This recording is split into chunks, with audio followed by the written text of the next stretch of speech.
All right, we're back for Space Engineers, learning to space engineer.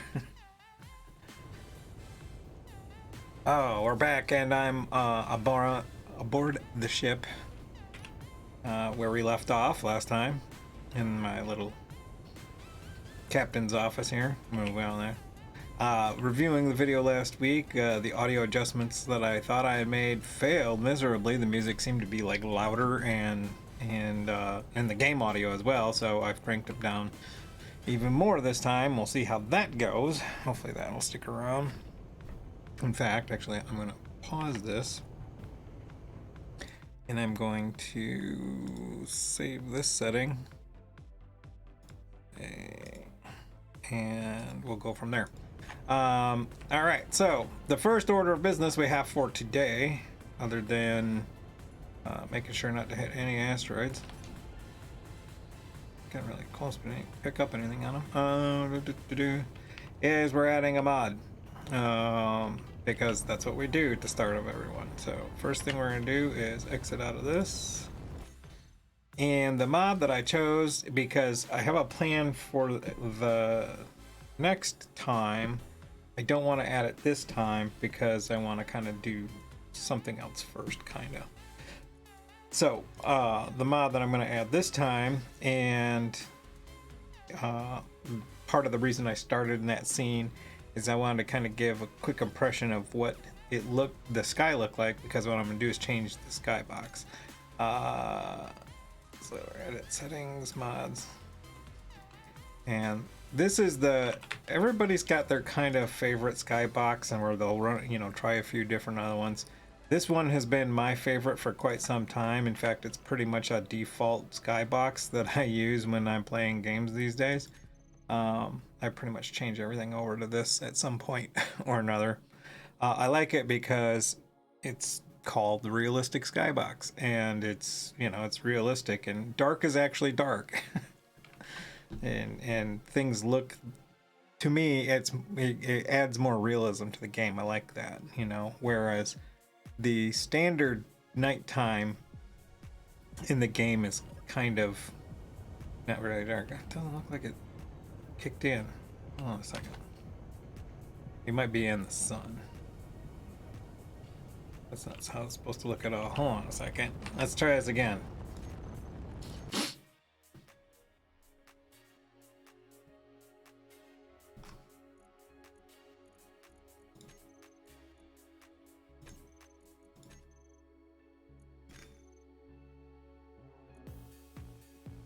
Oh, I think I clicked on it and I didn't add it. Okay, it is there. Okay.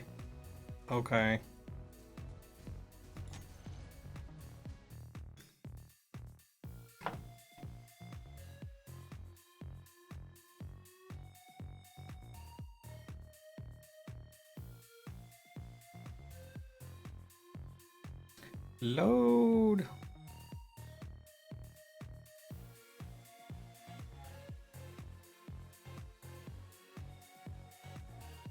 There you go.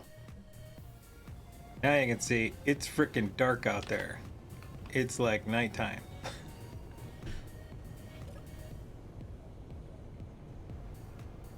So I'll go outside and have a better view of things. See, that's much more like space. I dig that. So yeah. So that's what we're adding this week. Next week we're going to add a lot more fun stuff, but we're going to stick with this for right now.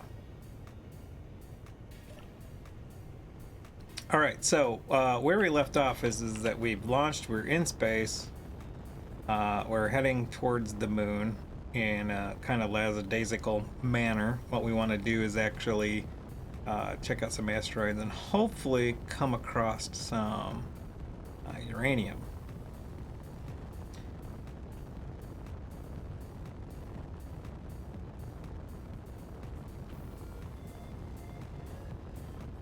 That's the moon over there, but I'm gonna steer this over towards these asteroids. We're gonna check out a few asteroids here.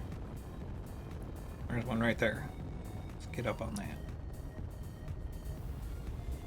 one of the things that I said I was going to do last time was just check out like different asteroids in the off time, so that you didn't have to sit through me flying through a bunch of asteroids. But what I failed to mention and failed to remember when I was doing it last week is that I was going to be away on business. That's why there was no post last week, because I was out of town. And subsequently, I didn't do any of the stuff that I was planning on doing. I didn't get a chance to. So, subsequently, I'm not going to spend a whole lot of time. Generally, I'm going to do what I usually do, which is like I'm going to head to the moon, but I'm going to do it in a very kind of roundabout way. I'm going to check asteroids in route as they spawn in. And if I find uranium, great, and if I don't, I don't.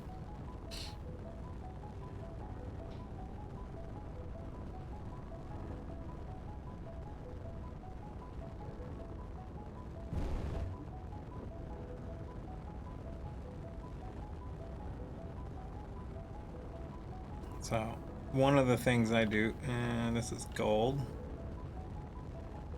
Now, part of me is like, I'm a real big fan of asteroid gold, so I might just stop and mine it here. Even though I don't necessarily, you know what I'm gonna do? I'm gonna stop, kinda, and I'm gonna mark it.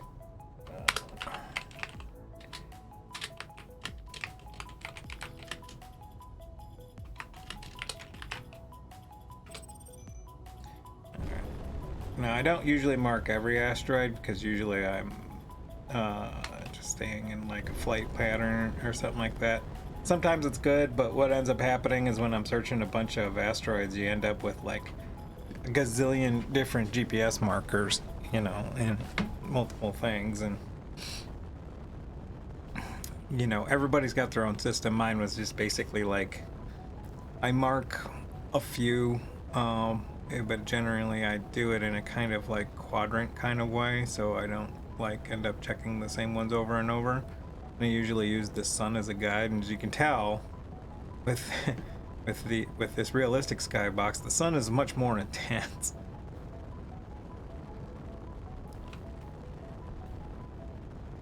Got a few pirate maydays. So now that we're in space, one of the things that we actually have to be conscious about is space pirates, because that is vanilla to the game. It's cobalt.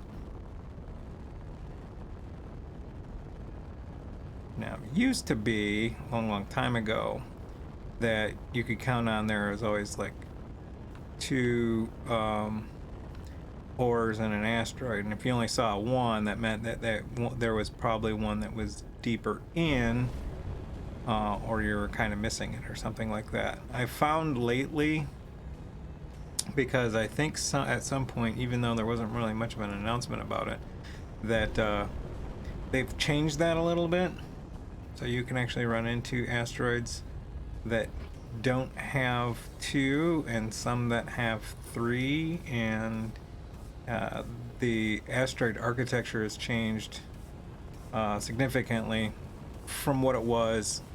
So say 2 years ago, year ago, I mean, it's wildly different than what it was, say, 5 years ago, 6 years ago. All right, there's a guy that's right over there, but he's pretty far off, so I'm not too worried about him.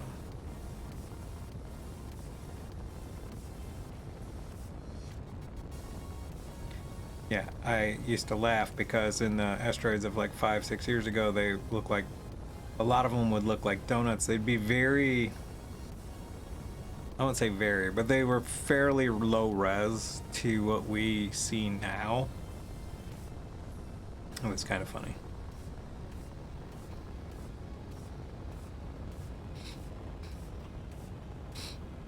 You have to be a bit cautious. You can slam into one of these. That's platinum. And actually, I think I might take the platinum one.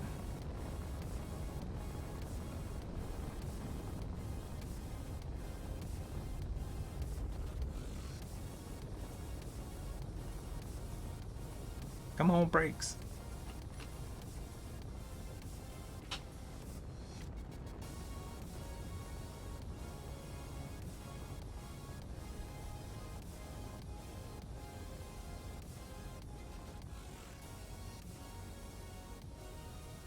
So we can see the iron, but it looks like the... Alright,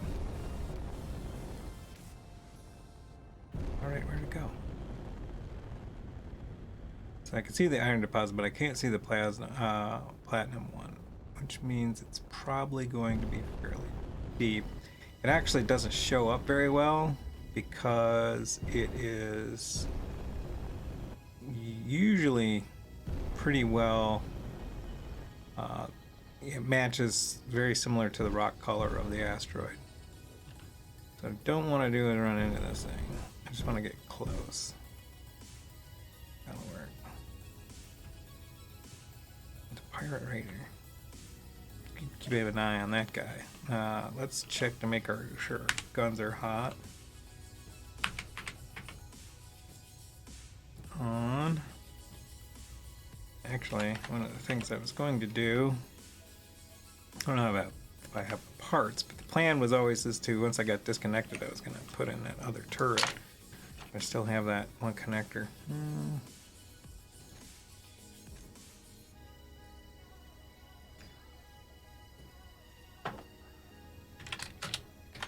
So, what happened since the last time I was streaming? Many of you know that the beta release came out. One of the things that I am not doing in this stream or the stream tomorrow is going through that, and the reason being is because it's a beta test. It's not a permanent deployment, and any of my if you put it on any of your saves, you're going to once they pull it back, any kind of stuff that you made, you'll lose essentially. Which is not a big deal. It just means you'll end up with like missing blocks or whatever. But it's not. I don't feel I need to cover it. I mean, Splitsie's done like an almost 4-hour stream on it. You know, there's tons of people out there that have done reviews and stuff like that, probably better than me. I've looked at it. I've played with it a little bit. It's cool. It's got a little bit of janky bits, but it's pretty cool for the most part. I will be excited for when it is full release. It's kind of where I'm at right now with it. Turn that idle movement off.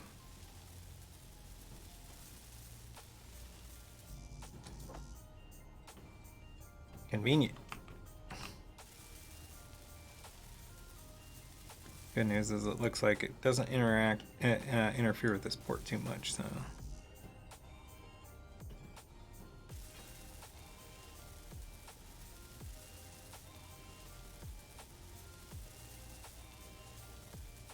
And I get my symmetry back.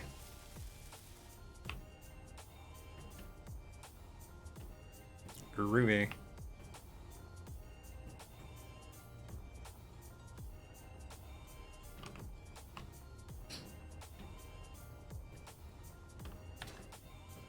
Alright, that's that part. Let's just fix the label on this and then we'll start mining. Now, platinum is like hands down the slowest thing. What is that vertical panel to? Oh, this is a hanger.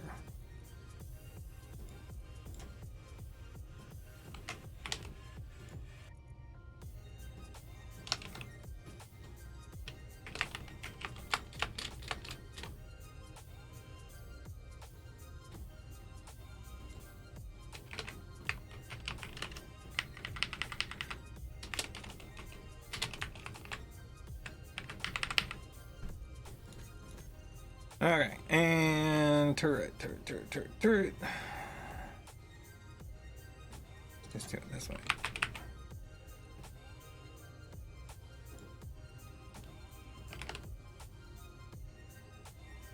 And we'll call this, this is a new one, it's on the left side, and this is the right side. Okay, so let's check the inventory, make sure it actually got armed. Actually, we don't have any. Well, that's not helpful. Do we even have magnesium? Yes, we do. Okay. So first things first, we're going to need to make 50 of that, and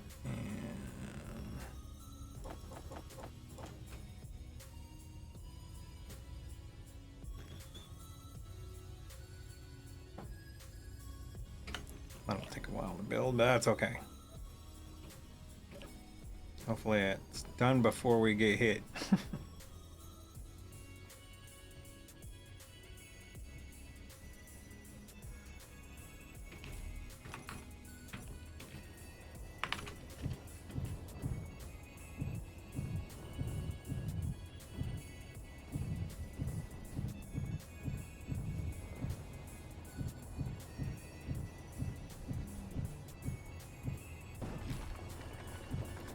So the beauty about being in space with these with hydrogen thrusters is that you don't expel as much fuel because you're not trying to fight gravity. So you get a much longer flight time with this. So it's one of those, it really makes a great transitional type of thruster. Like, if the ship is going to stay in space the entire time, you obviously want to go with the ion thrusters. But to build ion thrusters, you need platinum. So that's why we're getting some. The beauty is that they only use... they don't have as much power as all the other ones, but they do... there we go. So as you can see, it's like very similar to... in color to the asteroid itself.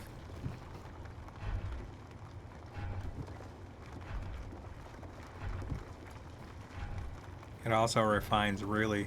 It mines fairly slow. It refines even slower. It's got a long refine time and a very low ore to ingot ratio. So it makes it so that the output on it is just ridiculously slow.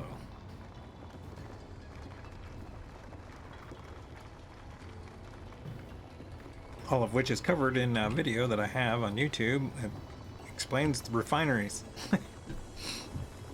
Which part of me wants to redo because I feel I could have redid it. It feels a little rushed, and rushed yet long. So it's like there's a quicker way to get at it without it feeling rushed. So, but I have other videos that I want to do that are not tutorials, because I'm being really big on not doing tutorials so much as is just like more like informational.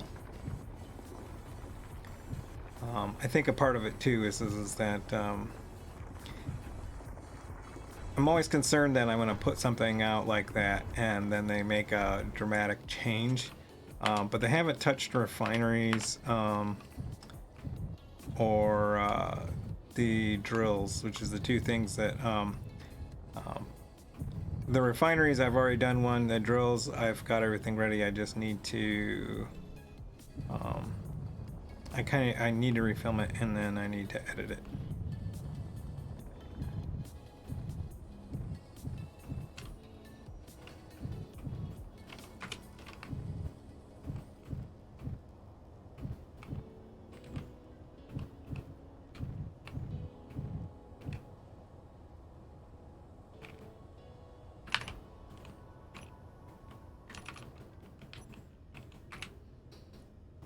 So that's one. I think I'll do 2 runs and then I'll mark the spot.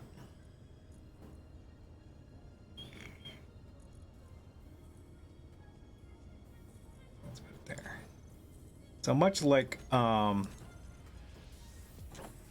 like I said with gold, is the same with everything else. Like, so platinum we can actually get on moons. It's something unlike uranium that's only on asteroids in vanilla. Platinum is found on moons, but it can also be found on asteroids. But the way that it appears on moons tends to be much like gold into those like thin fragments stuff, so it makes it much long.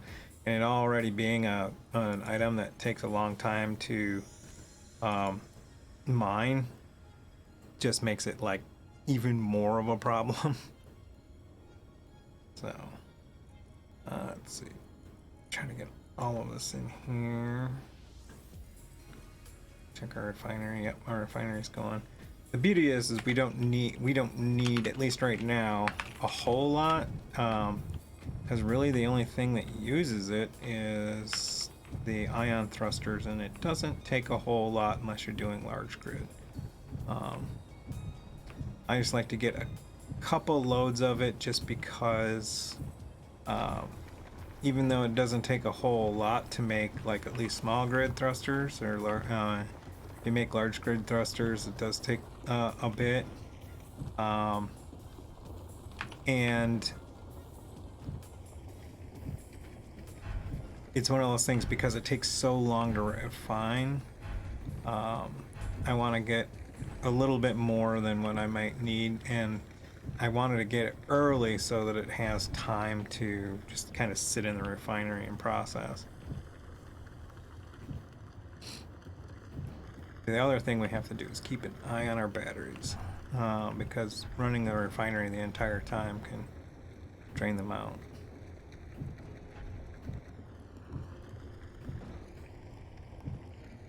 Since the only power source we have is basically ice. And we should check our ice and our power when we get back.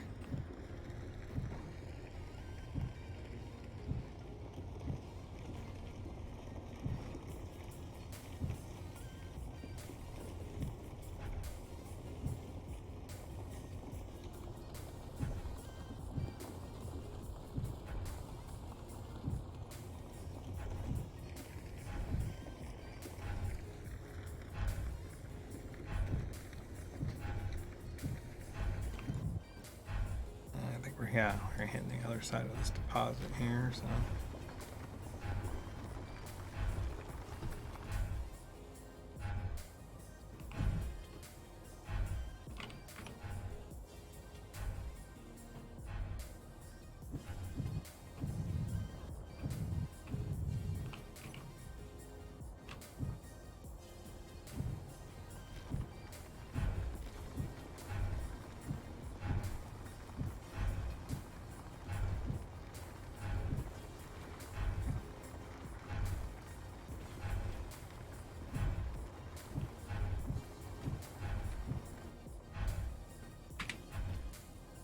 That's pretty good. Alright, let's get out of here. Now, luckily no one's really kind of started any trouble with us, so that's good.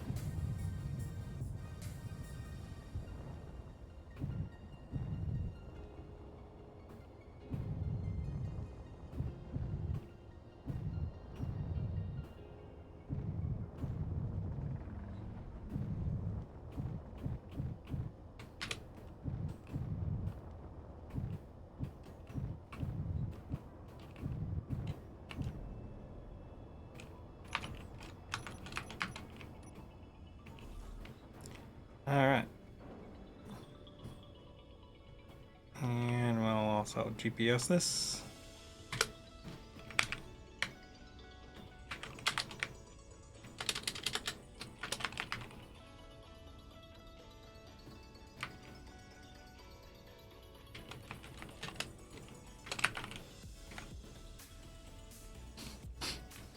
So when it does have two elements like that, I do mark both, because it might be like a situation that comes up where it's like, oh, I need some iron. I was like, instead of having to try and remember what asteroid had it, I just look. All right.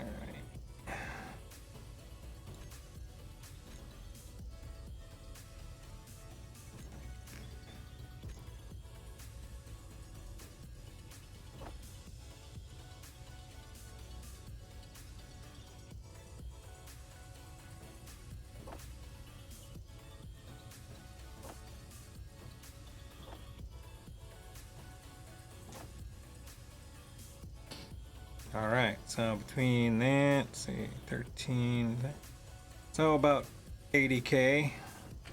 So we're getting about 40K per load, so not too shabby.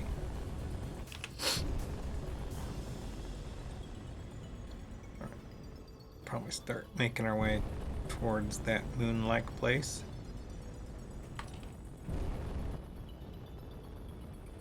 Got a few more asteroids we can check. That is not the moon. That is Titan. Where did the moon end up? I did turn. And it's behind us. Alright. So we're gonna need to... That was the gold. That's right, we did. We pulled like a turn 2. So let's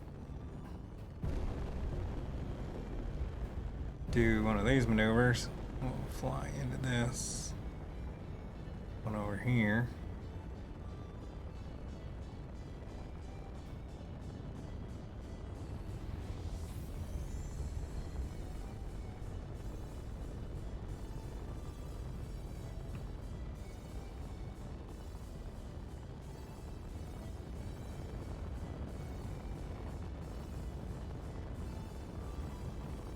We can get this thing to stop sliding sideways.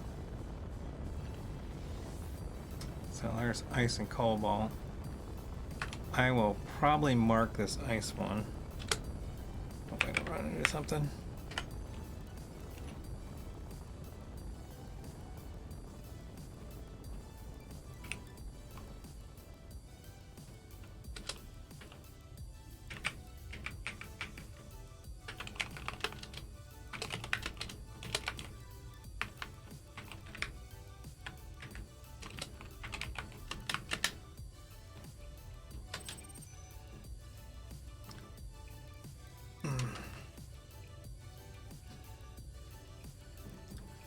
I got a feeling we didn't mark that last asteroid.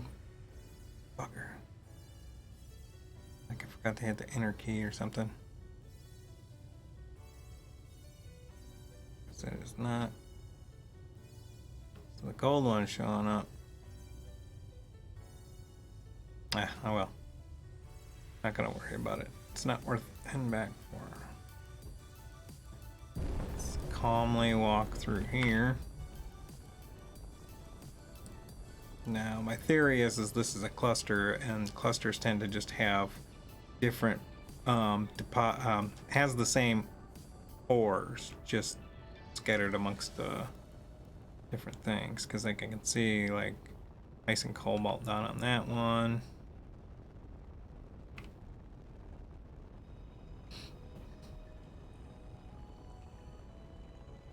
And you can kind of see them, you know, like that cobalt and the ice really kind of stand out. So one of the, as they say, one of the 3 methods of investigating an asteroid. It's more ice. So this is a good cluster actually to have GPS. So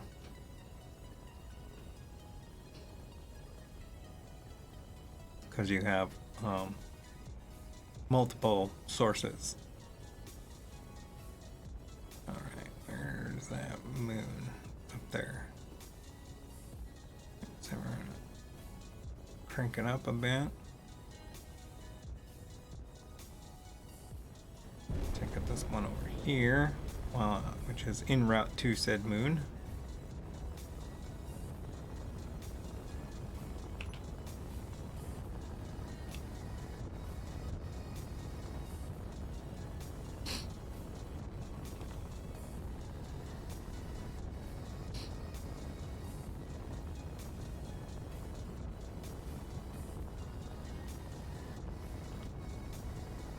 That's ice and silicon, which I'm not gonna mark because it's not anything that, you know, I've got ice of the other one and I don't worry about silicon. It's not a rare enough material.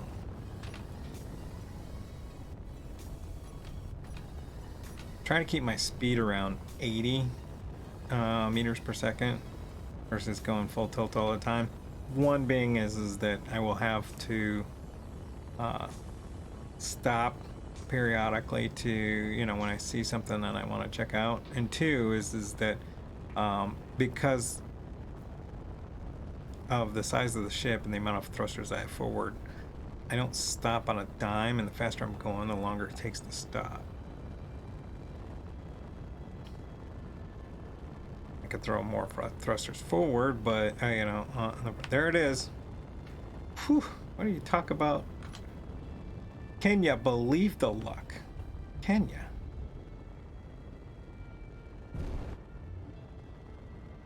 Alright, this is gonna get bad really quick.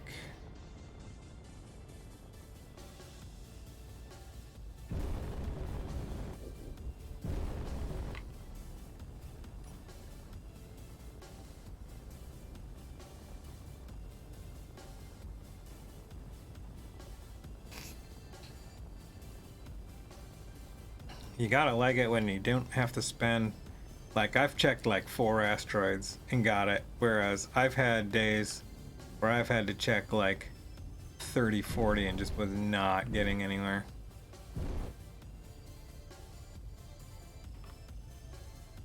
Alright, let's see. That cobalt's right at the surface, man. How handy is that? It's not unusual that the uranium is gonna be like more centered. So I'm just gonna point it like this. Here.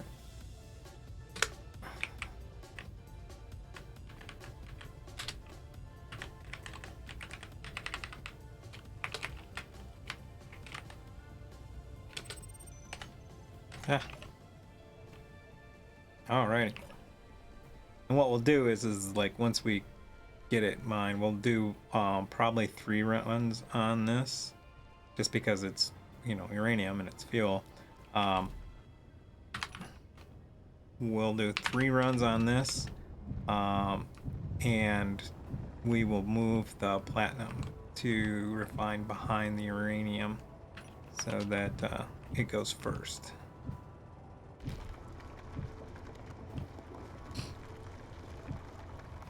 And the beauty is that if any space pirates sneak up on us while we're in here mining, those guns will take them out.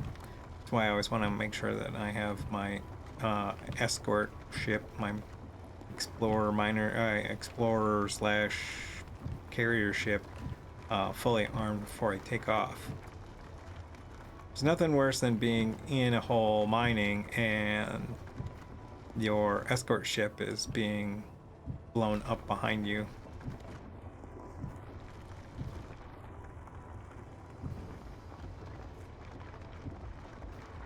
Now the wonderful, exciting world of mining. So I'm just gonna do that. So leave that on.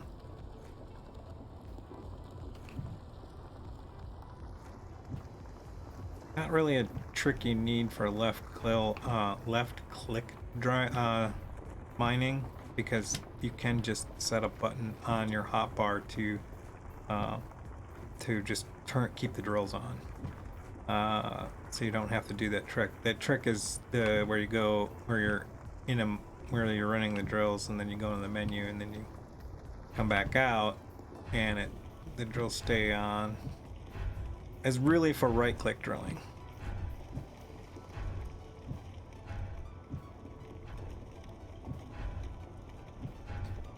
So I have my ejectors running, but what I'm trying to do is kind of stay to the edge of this deposit, so that sets the ceiling, so one edge, and then I can just mine through that. And then so every consecutive run after that, I just dig a little bit deeper until I hit the other edge, and then I can just do the same thing on the sides. If I'm not going to be like knowingly not going to be taking out the whole deposit, then I will do what I did with like the platinum, where I just run straight through it. Okay, so I just jumped out because I heard it sounded like a missile. Come on, let me out of here, you bastard. Ugh.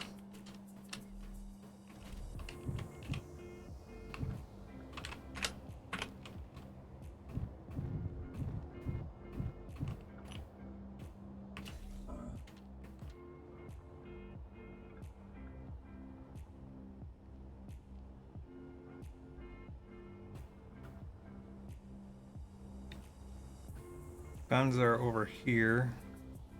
We're gonna trace their line of fire. So it sounds like they shot at something. Yep, there he is.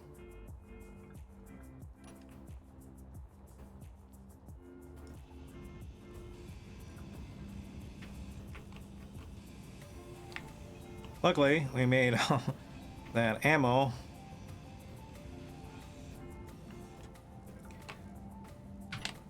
Now I'm going to hit Control Z so I dampen to this, and so what I'm really going to go for here, I'm not going to grind the whole thing, but I am going to take all these ammo thrusters, because, same thing I was saying before, the thrusters are made from platinum, and it saves me from having to mine it, so it's a cheap way to excavate that. The other thing I'm going to do is look for reactors on here, because that's a cheap path to uranium.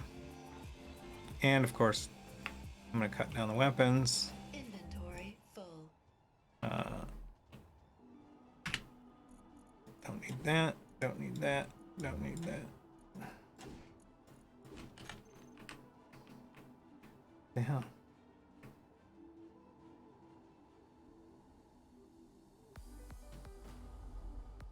Oh, that's what. It's like, why is this drifting away and I can't catch up? And it's like the parts that I had ground down, that I had dropped were in between me and the thing. It was holding me back. All right. Don't see anything else. Don't see a reactor. Don't see any guns, and don't see any more thrusters. All right, so we got all that.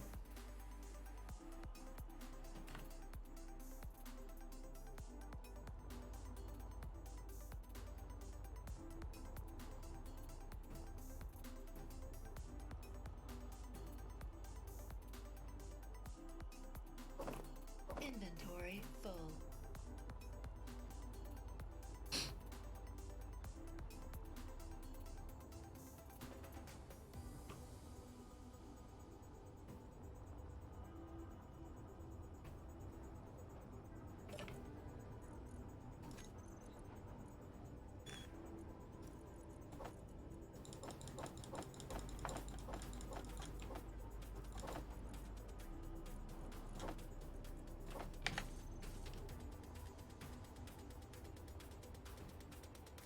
All right, back to what we were doing. So, ironically, I turned down the audio on my game so that y'all can hear me better. But usually, I do keep the game audio pretty high.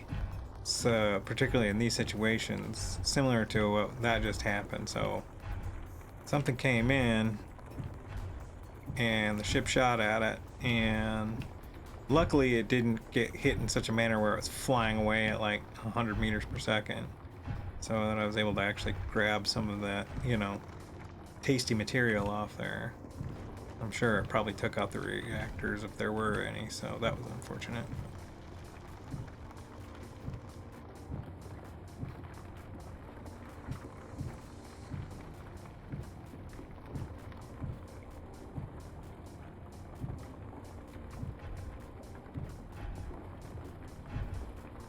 So I'd classify the two kind of elements as like drilling yield and refining yield. So like as you can see here, I'm drilling a lot of material, but it's not really filling up it's not really filling up my cargo very fast because platinum and uranium both have low drill yield. So it takes a lot more, you have to drill a lot more to get the material. Call it Space Engineer's version of density. And then you have the rate to which it will refine, like how much you actually get out of the ore.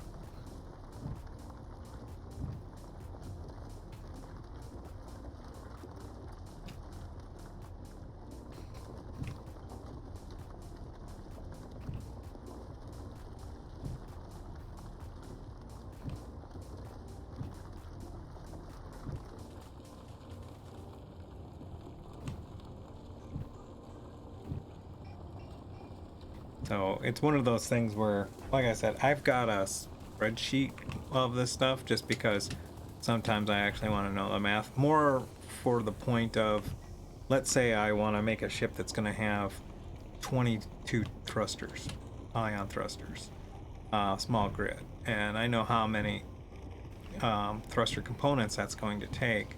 And I want to spend the least amount of time mining and refining that material. So I can throw in a spreadsheet to figure out what's the minimum amount of material I need to mine, and based on and how long it's going to take to refine. And so I can plan my extracurricular activities around that based off those numbers.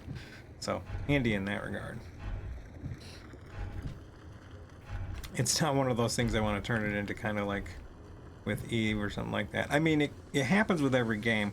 So one of the things that I was thinking about earlier is that I haven't played Star Citizen in a while. All right, what's going on? It's like I'm hung up on something.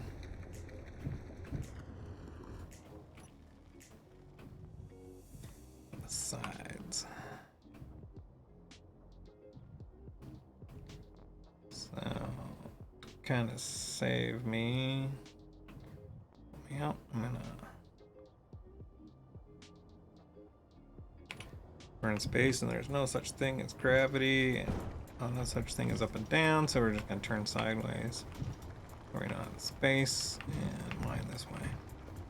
But like I was saying, is that I've been meaning to get back into Star Citizen, and one of the methods of generating revenue in the game is you can do essentially mining. It's laser mining. And you end up doing pretty much the same kind of ordeal where it's like you're looking for specific ores or gems.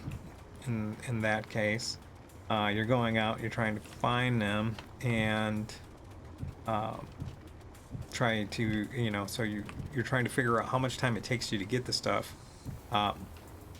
Luckily, if you're just doing gems, which is kind of the low level stuff, there's no refining that's really needed. But if you start doing like raw ore material, then there's a whole refining process.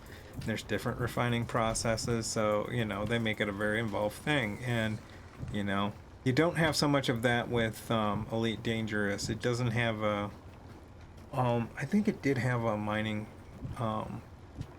aspect, but I think it's just you mine stuff and then you take it back and then you get paid for it. There's no like having to calculate, refining method, refining efficiencies, and time to refine. The value of refining over the value of just selling the raw material. Those kind of things.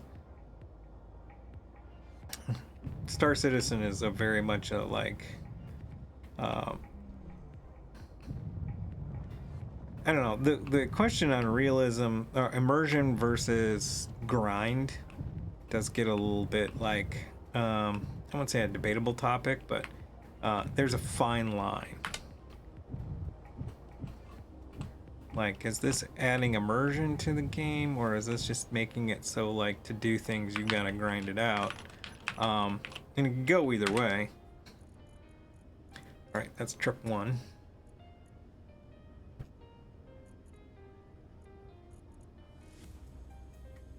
We want to change. First thing we want to do is get out of this ship.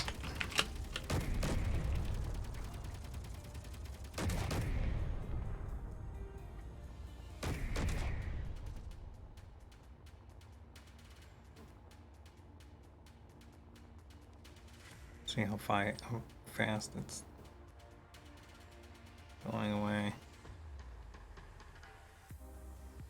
A little too fast for my taste. We're like end up way the hell out there by the time we grind everything off. So that's what happens sometimes. Is like you shoot out something that's attacking you. Well, at least we can grab its scrap, I guess. You shoot something that's attacking you, and when you hit it, and it shoots away at max speed, and that's no good because I mean you can chase it down and try to grind it, but then you're like so far away from your end target.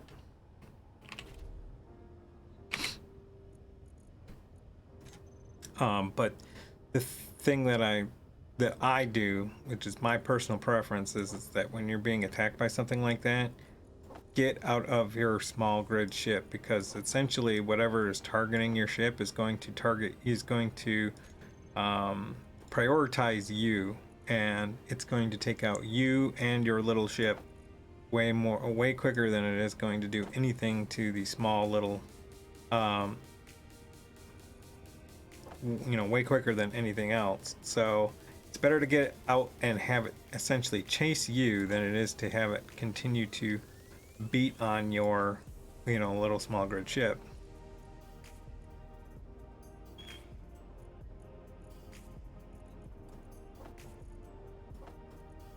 So, but we got 7 thrusters out of that, so that's not too shabby.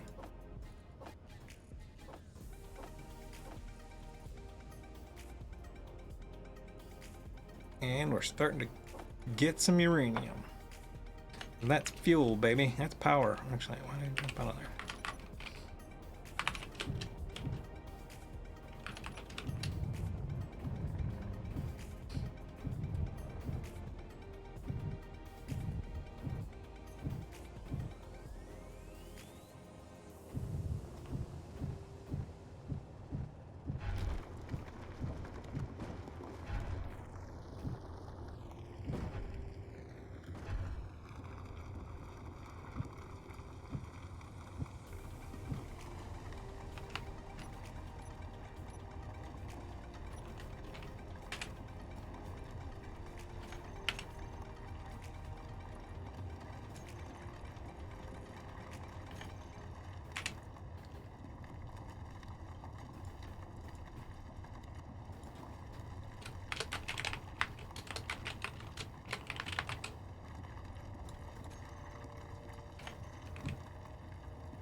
So now I can.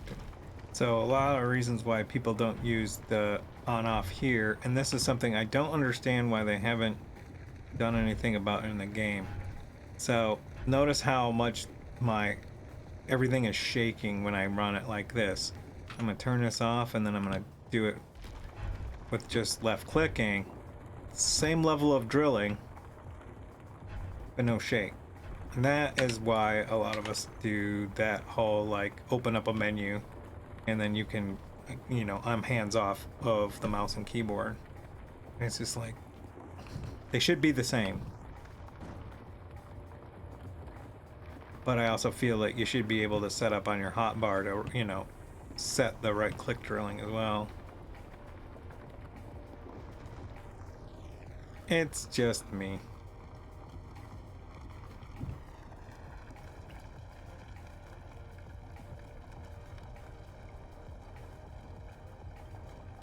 If I was to spend some time writing a mod, it'd probably be the first one I write. It's just because it's I've said this before, my kind of point of view towards mods is generally trying to not change the gameplay so much, unless that's something that you're looking to do, but it's to fix what you feel is a discrepancy in the game, where the game differs in your, I don't want to say vision, but how you feel the game should act. A prime example is okay, this is the mechanics of how the drills work, but there's no reason for it not to work the other way, so let's do a mod that patches that quirk. And then if they add it to the game, great, then there's no need for the mod. If they just leave it that way, well, then you have the mod there, and you know, how it operates for you.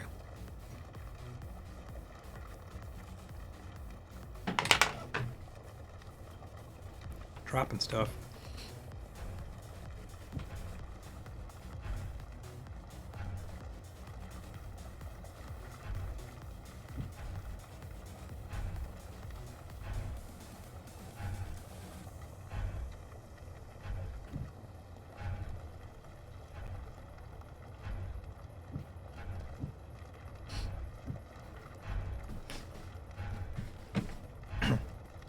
By the way, if you want a very large yield off of like drilling, there's always the what I've said before about it's not just a matter of amount of drills. Like you yield more material with large grid drills. They're just much more difficult to work with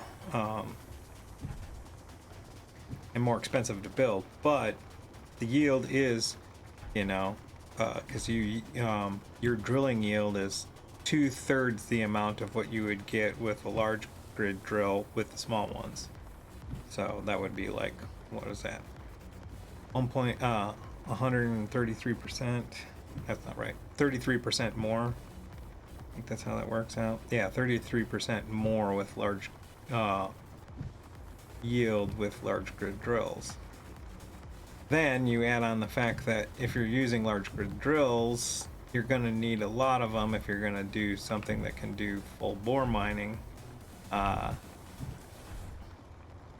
So you're going to be able to drill through stuff. Plus, they drill faster. They chew through the material much quicker. So, you know, large grid drill ships do have a place. They're harder to build. I've built a few. In fact, actually, it might be the next thing, and I build.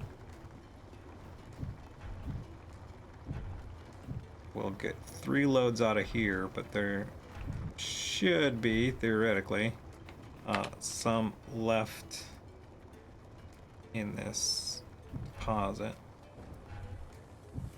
I can figure out how to get out of here without crashing the hell out of the ship.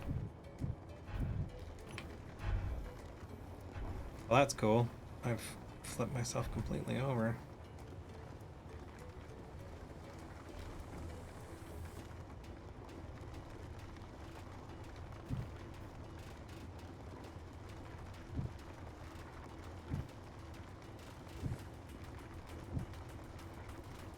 So a lot of times people try to drill in third person, which is great, except for the fact is that when you bore mine like I do, that camera goes away. And what happens is that even when you get it back, it's flipping back and forth.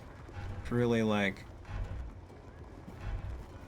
blast your eyes. And so I just learned to just stay in first person. But anyone who's been watching the series for a while knows that I stay in first person a lot anyway. Call it an immersion thing. I mean, for streaming, probably should get used to doing the third person so that it gives a more like spectator view of things, but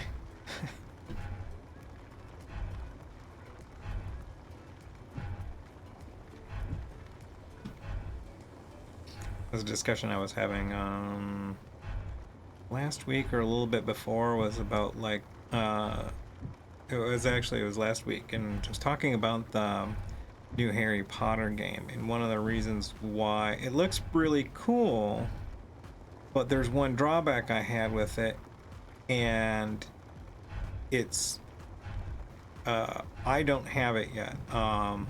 But all the playthroughs I've seen, and talking to somebody else who has played a little bit of it, there's no way to get out of the over the shoulder third person look. And I was like, ugh, that's icky.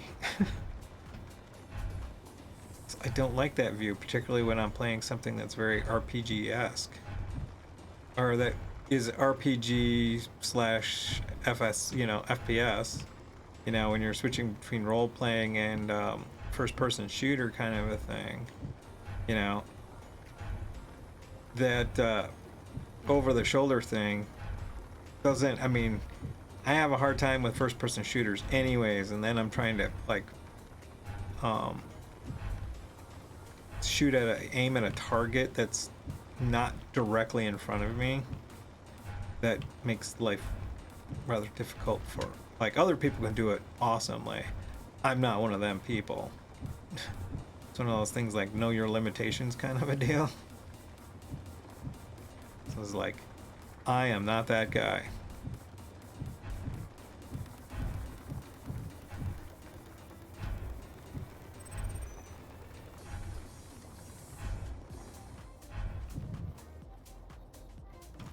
I'm super excited. This is actually going pretty well.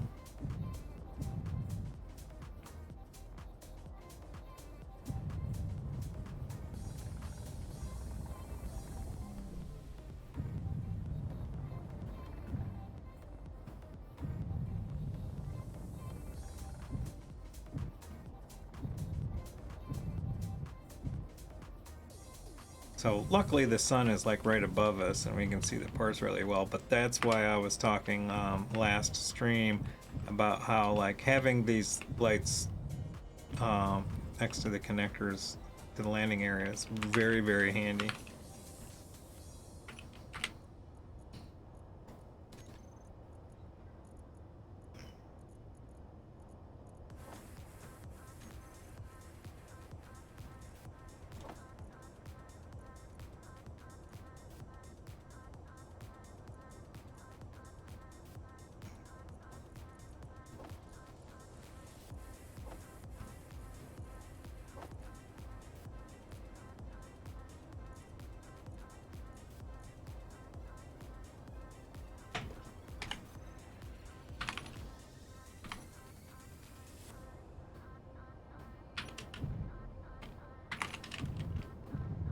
Alright, one more run and then we'll head on towards the moon.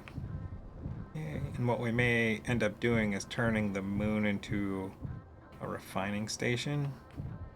Since we have a lot of this like ore that takes forever to refine, so it just seems to be make sense.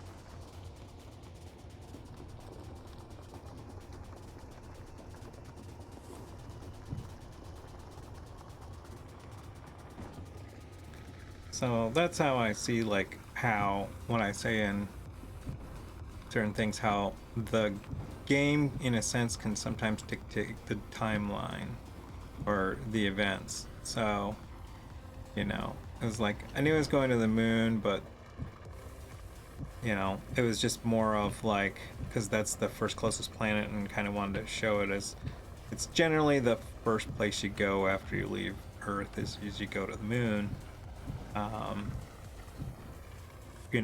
Vanilla wise. And so it was like, yeah, but I didn't really have a reason per se to go there. I mean, there's the fact that it's like I could get platinum there.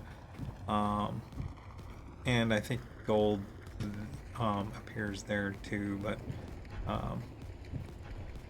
a little bit. I think the gold deposits on the moon, you have a higher chance of running into a large deposit there than you do at on an Earth planet. So I mean, there's a certain amount of value, but not a whole lot of value.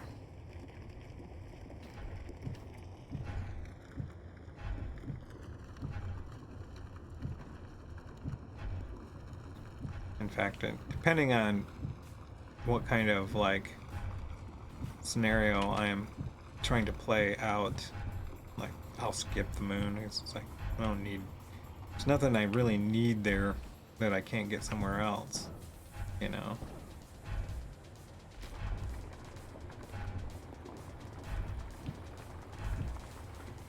I'd be better off at like flying to Titan or Europa, which is the moon circling Mars, the Mars-like planet in this universe, that are ice planets where you can set up hydrogen refuel stations really easy because of the large abundance of ice.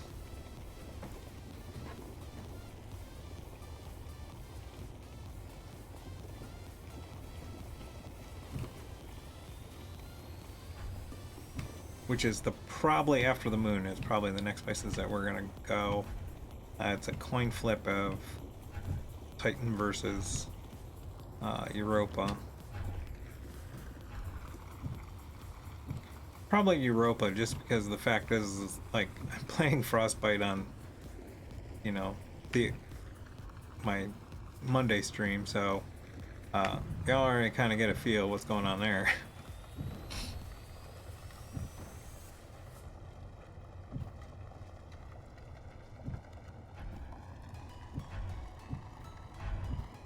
Oh, so anyways, what I was saying about the beta release, I haven't seen it personally posted, but one of the things that Splitsie was saying in one of his streams is the fact that they're probably going to close out that beta in the next week or so.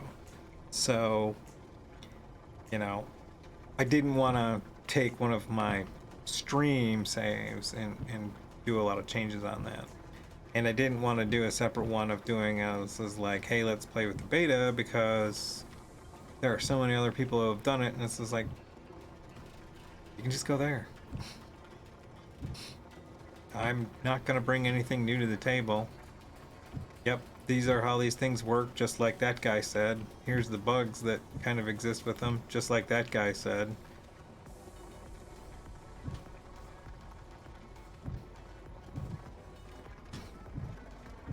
It's actually one of the things I think that we need a little bit more in the modern age is like, you don't necessarily need everybody to show their version of a thing. You just need someone who does a good version of a thing, you know? We don't need 100 different people playing the beta and giving us their 2 cents. I mean, unless the fans that they have wants it, you know, 2 or 3 different people playing it in their perspective could be advantageous. Was like, hey, not everybody and his brother needs to do it, man.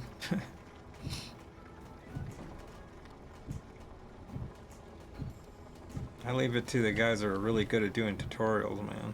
Not this guy who's just basically filling time building, you know, a pool of raw content for other things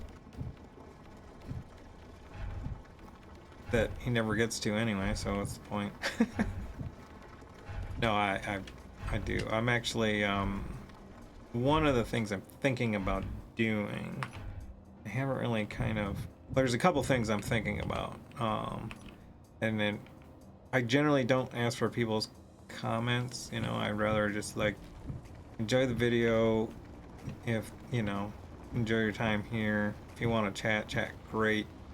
I don't want to force anyone's hand, but I am curious as to my thought process is to just stop doing the whole Twitch thing and then just stream it straight to YouTube and cut out the middleman, and take some of the extra work that I'm doing in regards to, I mean, I don't do the part of the reason. God, there's another one here. Gotta get out of this hole.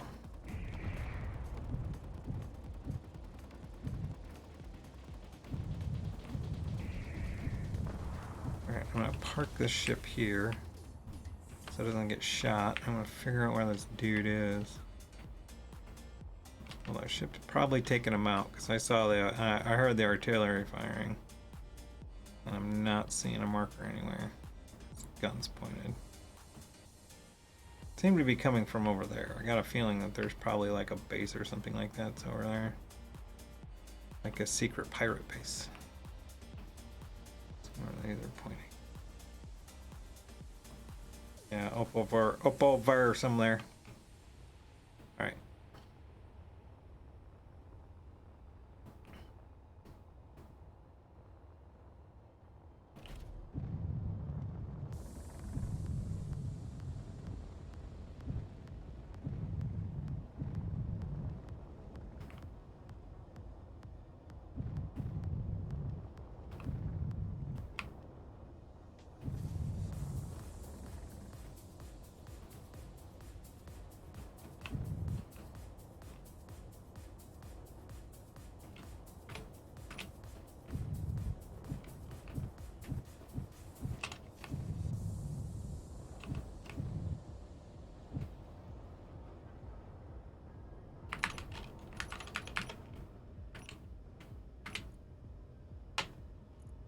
Alright, that's 3 loads.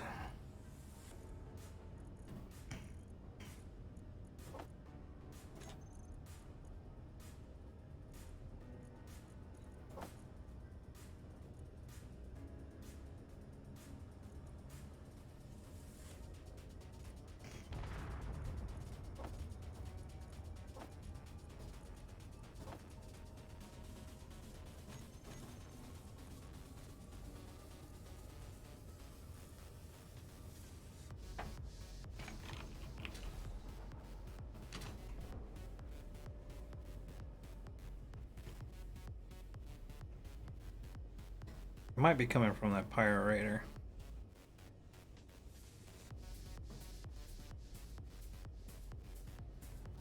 Not gonna worry about it right now. Also because the fact is I have some pretty valuable cargo on board and I don't really want to get into a street fight with it, so. Got our GPS marked.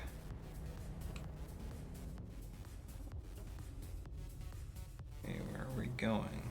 That's there. It's probably on, literally on the other side.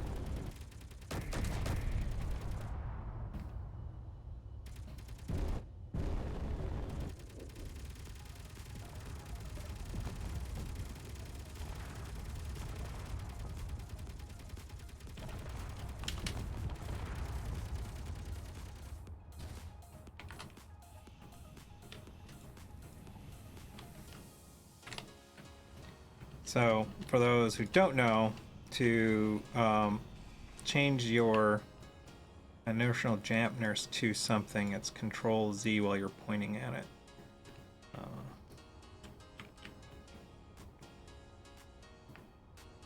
So I go over here and Control Z against that, and now I'm back to dampen to this ship.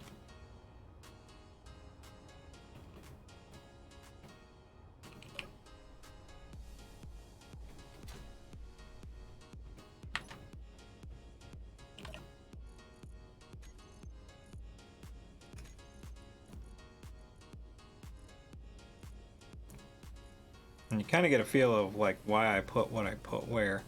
You notice I have like the 2 doors off the bridge, and the reason being is it makes it easy to get in and out of the ship when you need to go like chase down a ship that's attacking you.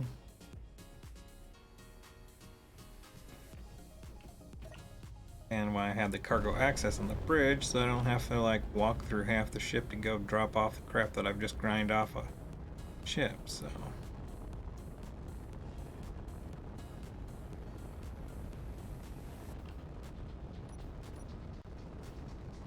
Alright, where's that moon? There's that moon.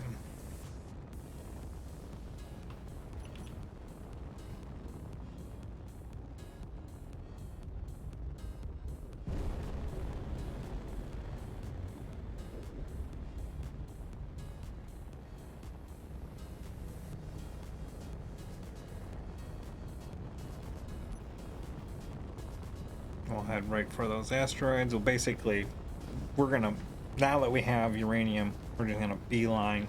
But if there's an asteroid field in the way, we'll go check it out. We may not stop. We may just mark what's there. But always be looking. Speaking of which, I can go turn these ones off. I don't need that anymore. I don't need those anymore.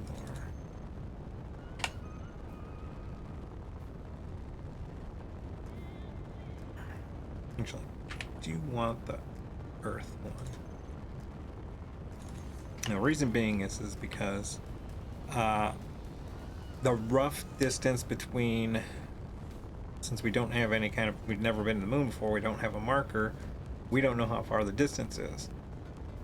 Just by memory, I know that it's in the realm of 150, 160 kilometers, and we're at 80. So that means that we got like another 60, 70 kilometers to go. Now what I could do, because I have a jump drive on, do I have a jump drive on board? Yes. Jump drive I've never actually set up.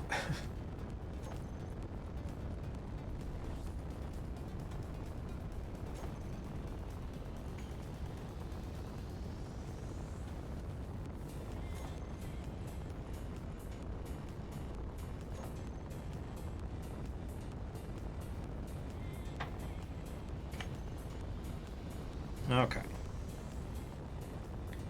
So I could, after this belt, try closing the distance. Save some time. That might have some value. So I'm going to just... Need to be about right there.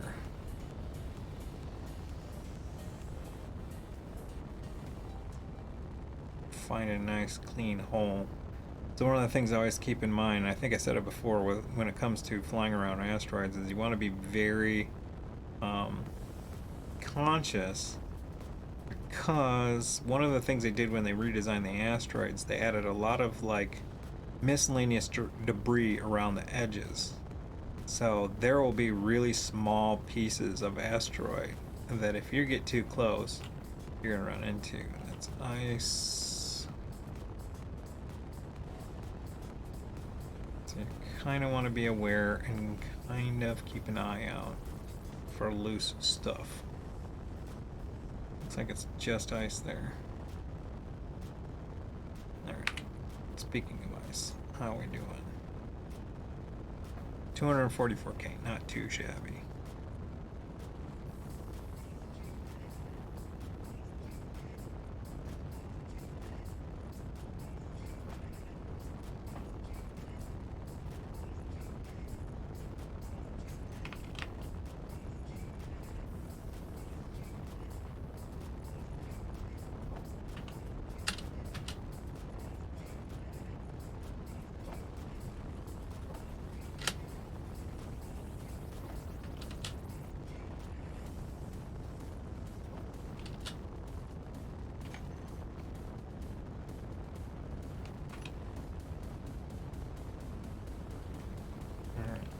Let's see what our batteries are doing. We're at 73%, so can leave them alone for a bit. That was the other thing I was thinking about doing, is putting some solar panels on the top of this. Let's see if I can hit the right button.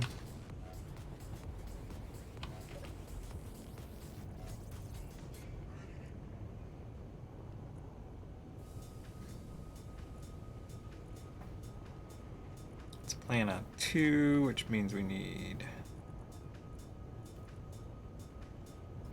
We're gonna need 64 of those, which I'm just gonna make 100.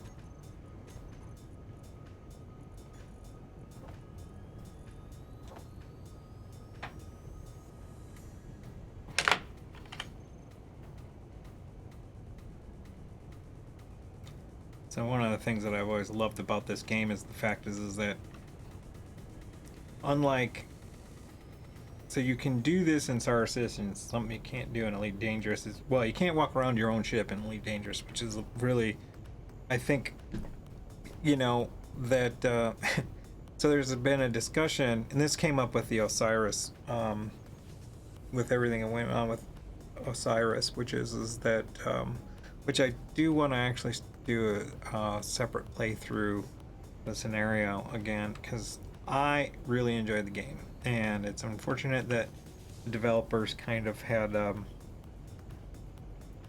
the outcome that they did towards things. I'm still on their Discord.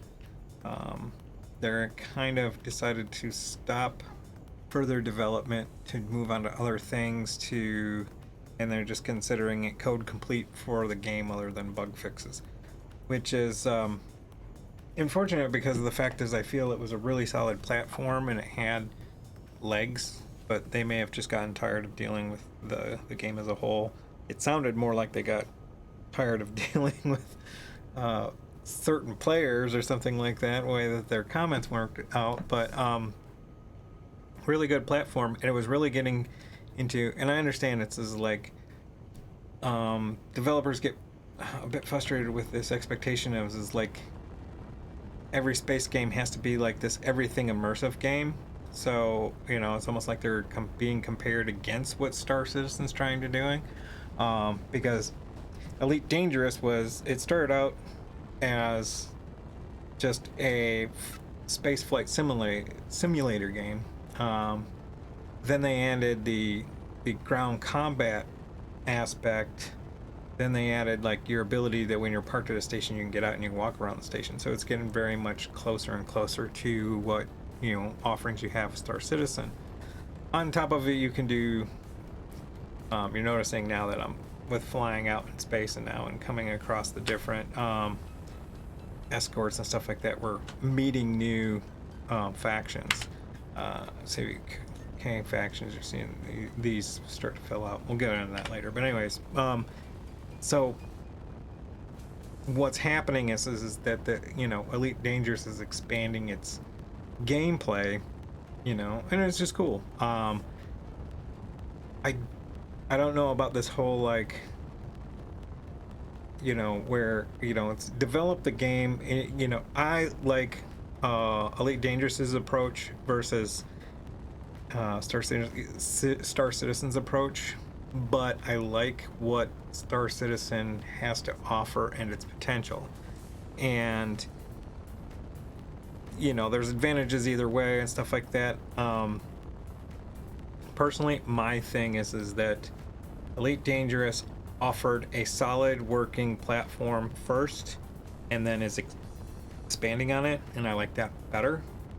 I feel like that's a little bit of what Star Citizen needs to do, is instead of worrying so much about like trying to deliver all the features they had supposedly promised, it's like you have a pretty good solid platform of a game, just make the game playable, instead of it being like, oh, we're gonna add all these things while we're fixing all these things, but in the meantime we're in beta, you know, in alpha, so everything's gonna be buggy. Well, it's like, how about just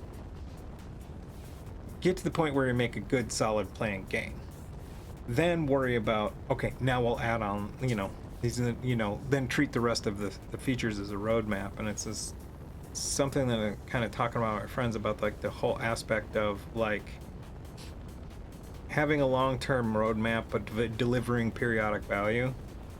And it's like there is a certain amount of value that they've already provided, but there is so much more value they could be, you know, and it can be down to the point of like, it's a solid enough game even though it's buggy. It's just like, being a person who's come from space engineers knows that it's just like, you can just make it a full-fledged game, put it on Steam, put it on, or just, you know, just make it so that people can buy the game and play it.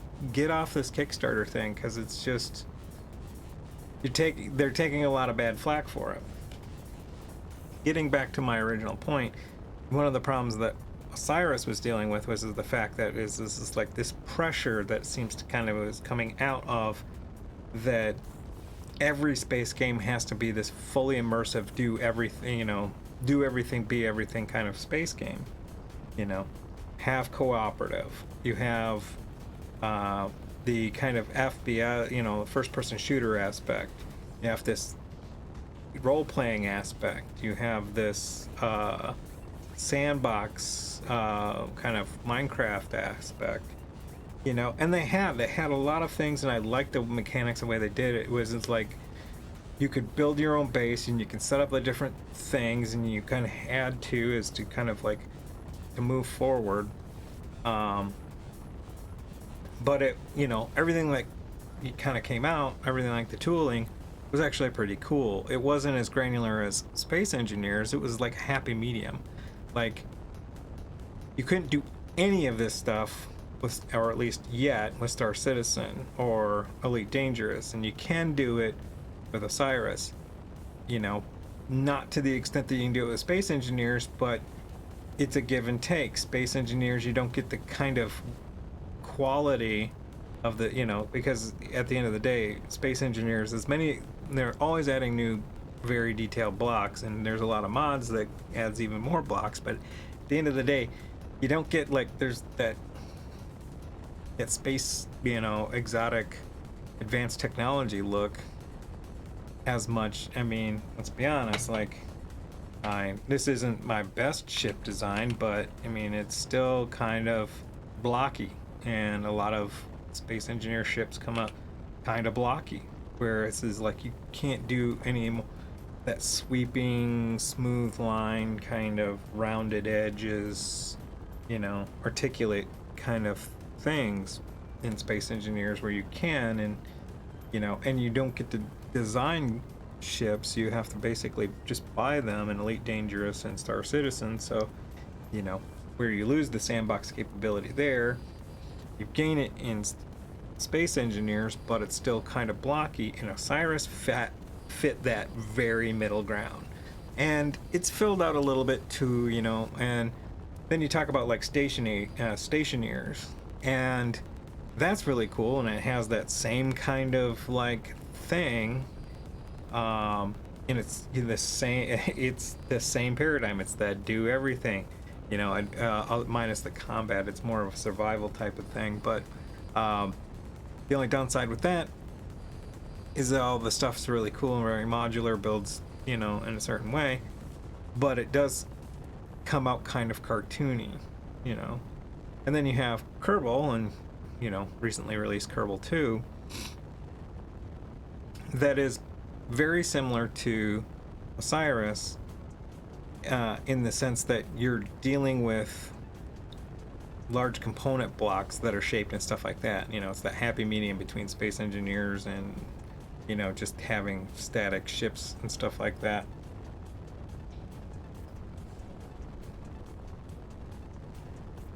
But it's, you know, Stationeers and Kerbal Space Program, they both kind of really focus more on the math and science aspect of things.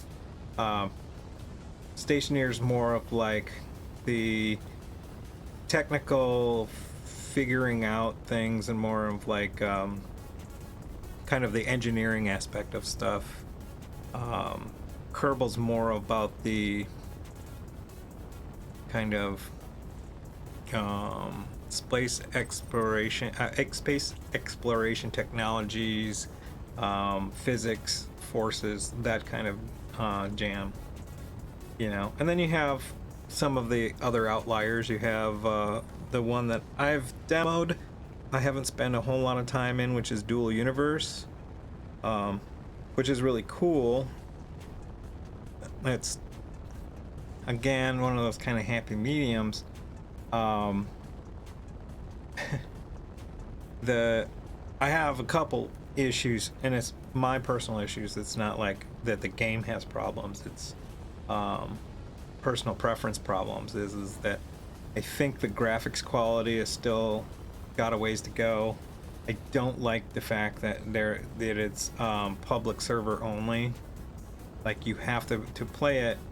You know, you can demo it for a certain period of time, but to fully play it, you have to have a subscription, which I'm not a fan of.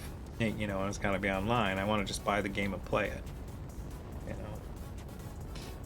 If I don't interact with other people, I'm happy. If I want to stand up my own server, I'll pay for that. And if I want to play in a community environment, I'll do that too. But I have issues with community environments because there's so many freaking griefers out there, and it's just like when you're doing something like this and you want to make something that you have a sense of ownership and value to, it's one thing when you opt in to, let's say with this game, like where you opt into having mods that brings enemies that attack you for the whole combat aspect, and the literal fact of somebody else coming across your stuff and then smashing the hell out of it.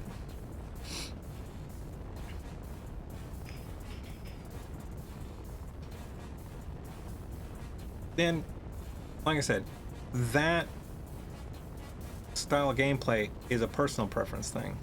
And like I said, the graphics on it, the game is not bad. It's just, I think that it's got potential to do a little bit better, a little bit more. Its interface is different, and I can't make too much judgment call on its playability because the fact is I only put like 20 hours into it, so that's not really fair. Like, I think you have to put like 100 hours into something before you can say, well, the gameplay is like this. That's, it's more of a first look kind of a thing, and it's interesting. Like I said, I've only played the demo, and it was a bit arduous, and I only say that is like, the other part of it is it's like these fully immersive games like Space Engineers, hard learning curve. Part of the whole reason I do this series here, not so much as a tutorial, but just kind of to give a broad scope look, as it's more of Here to help. Get to know Siri at apple.com. Shut up, Siri. I don't even know why I picked up. There is a word combination that has nothing to do with its name that makes it pop up. I don't understand. At any rate, what the hell is it saying? Interrupting computer. Yeah, Space Engineers is a much more harder learning curve because the fact that it's not RPG based. There are scenarios that give you that, and one of the things that I'm like recently started covering is this aspect of not going directly into just playing sandbox, because it's similar to the Minecraft like learning, where it's like it leads you through a few steps in the beginning, but ultimately, like, the way you play it is however you decide you want to play it. There's not a real, there's a bit of a storyline in the background, but there's no need, want, or desire for you to walk through that. And it's interesting because the reason I bring that portion up is because you look at what they're talking about with Starfield, and there's a lot of grumbling. There's a lot of communication that's going on in the background on that. When it releases, which, the tentative time is March, and I think that'll probably, my personal opinion is that'll get pushed. Because there's a lot of pressure. There's a lot of pressure on that game because of the fact is like I said, there's this feeling in the whole like space game community is that these games have to be like, be able to do anything or play, has to play in all formats. It has to be an FPS, and it has to be an RPG, or it doesn't have to be that way, but it has to have a playability in that direction. It has to be like utility, so that like player A likes first person shooter, so the game offers that. Player B likes a more role-playing kind of thing, so it's got that. Player C likes a sandbox environment, so they go off in a corner and they do their own thing in that. Player D just likes to explore, likes exploration kind of stuff. It's got that. Player E has a flight sim, player F has a driving sim, you know. And one of the things that I always liked about Space Engineers is like you can have all that in one game, and you can, depending on how you set it up, you can move in between those different aspects, which is pretty awesome.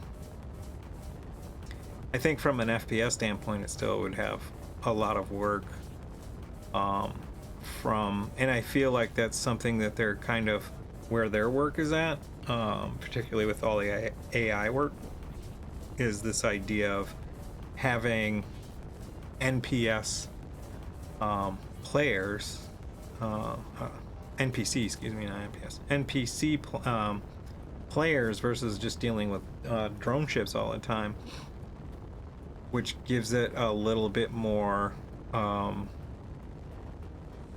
interactivity in the sense that you're not like playing a game where you're alone in space facing robots, that you have like a real actual like sense of other entities that you're going up against. And I think if they like this new alpha that was, or the new beta that's out, is really cool because it covers a very big swath of functionality, you know, not so much as like new blocks like they've done in past releases, but more of a, you know, expanding a significant expansion of functionality for the game and for kind of the modders and scenario builders to do, which is phenomenal. And I hope that the beta goes well and that they are able to kind of like turn that around in a relatively quick amount of time. But I feel like bringing that like NPC kind of player aspect to the game would just blow it out of the water. You know? And it's hard. It's a really hard thing. I mean, I know that like one of the things when you play Star Citizen and you look and watch the NPCs in the game, which is amazing. Like, it's one of those things where it's like you can tell real players from the NPC players. And the NPCs, not NPC characters. That's redundant. But you can watch the NPCs and you can tell. But yeah, they bug out for a couple of times. They do weird things like stand on tables and whatnot. But for the most part, they work really well. And there's a lot of them. It's not like there's one or two. There's a lot of them, and it's very impressive.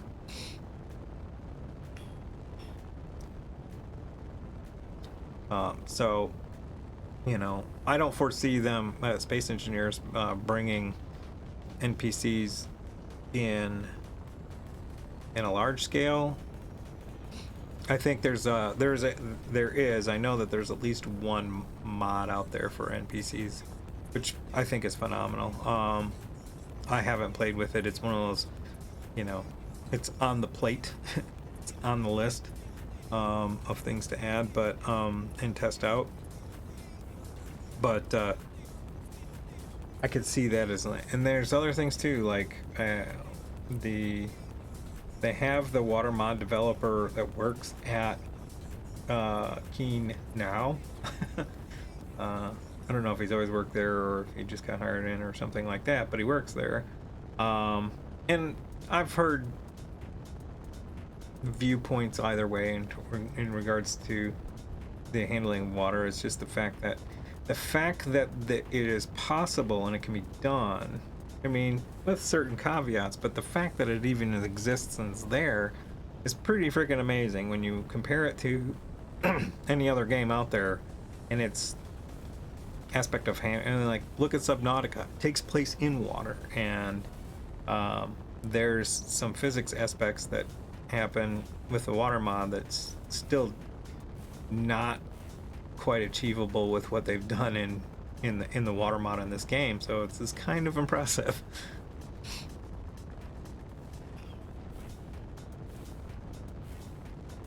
Yeah, but anyway, so with the Osiris portion, I feel like it's unfortunate because they had a good solid game, and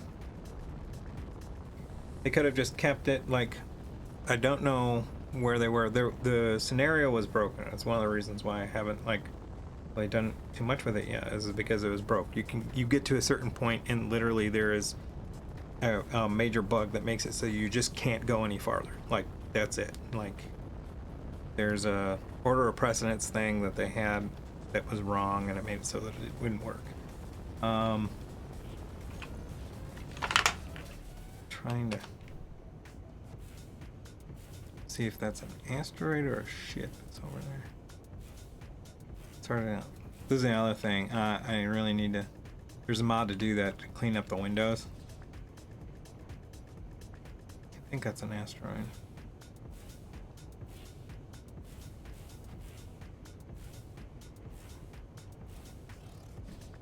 A little too big for a base.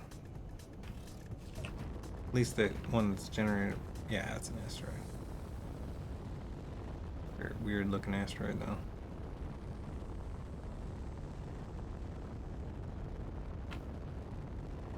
Anyways, I've been talking and we're only about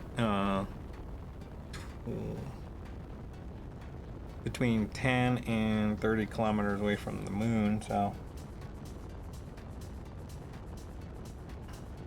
depending on factors.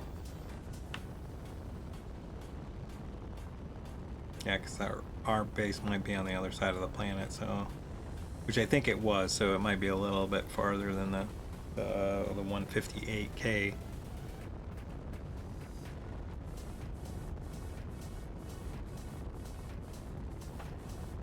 That dude looks like we're heading right for him.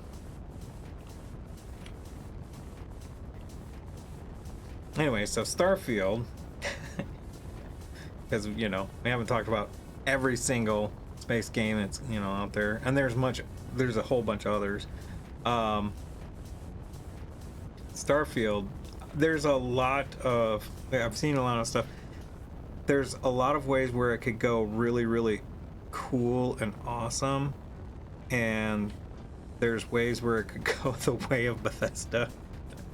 I'm optimistic because the fact is a lot of people are like, oh, the Fallout, I think it was Fallout New Vegas where people had the really big issue, because Fallout 4 wasn't that, was pretty cool. It was the whatever, the 176, not New Vegas, I don't know where the hell I got that, the Fallout 76 whole fiasco. And the thing to keep in mind with that one is like, that wasn't Bethesda proper. That was a, you know, like a third-party group that kind of like was brought in under the umbrella of Bethesda to do that game. And you know, you look at Skyrim, that was Bethesda proper. So if you look at Skyrim, and you look at like older Fallout, and it's like, this game has real strong potential because it's them proper, and they've put a lot of focus into it. This is they put a lot of man hours into it, and it's got a lot of potential. However, and a lot of people bitching about the whole like thousands of planets thing, and this is like, I don't know I don't know what it would take to make people happy. Like, to me that was like the greatest solution ever. We're going to curate X amount of planets. We'll have some self-generated planets, but they'll have some aspects of curation to them, you know, caring and what have you. Let's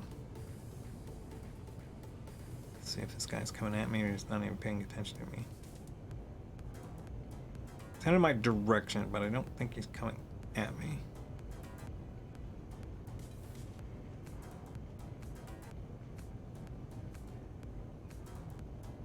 Yeah, I think he's heading.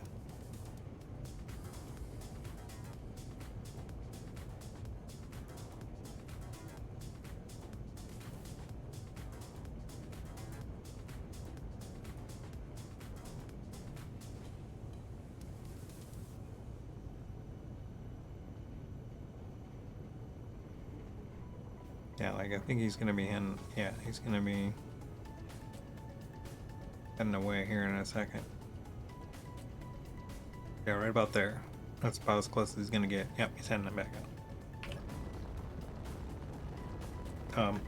Yeah, it was just like, so they were freaking out about the whole like world generation thing, and this is like, it's no different than what we have with space engineers, except we get 8 different planet-like surfaces, you know, and this is 1,000, but like space engineers, none of the planets have anything on them. Like, and anything it does, it's either got to be like spawned by an AI or it's got to be spawned by a mod.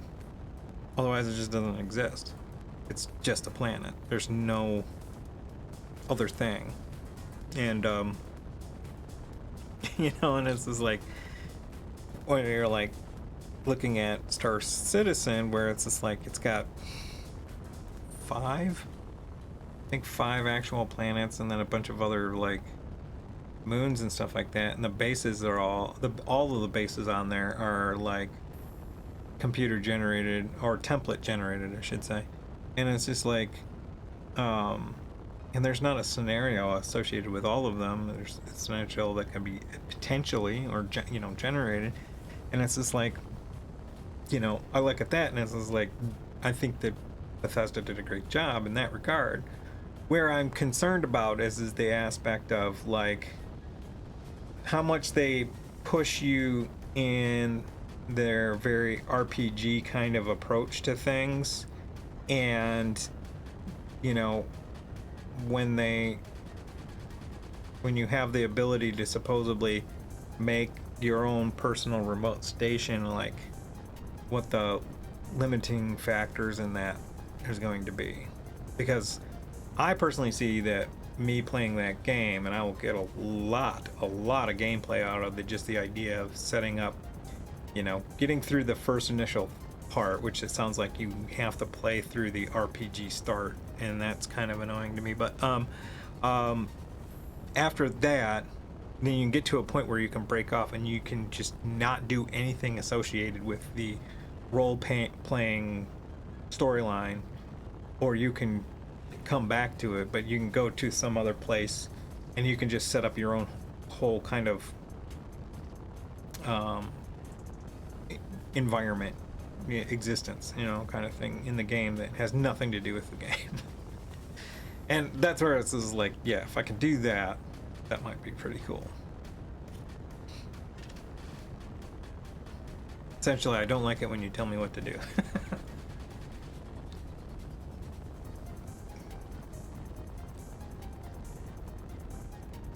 Yeah, that's why I like Star Citizen, is the fact is like, you log into the game and it's like, okay, you're in, now what?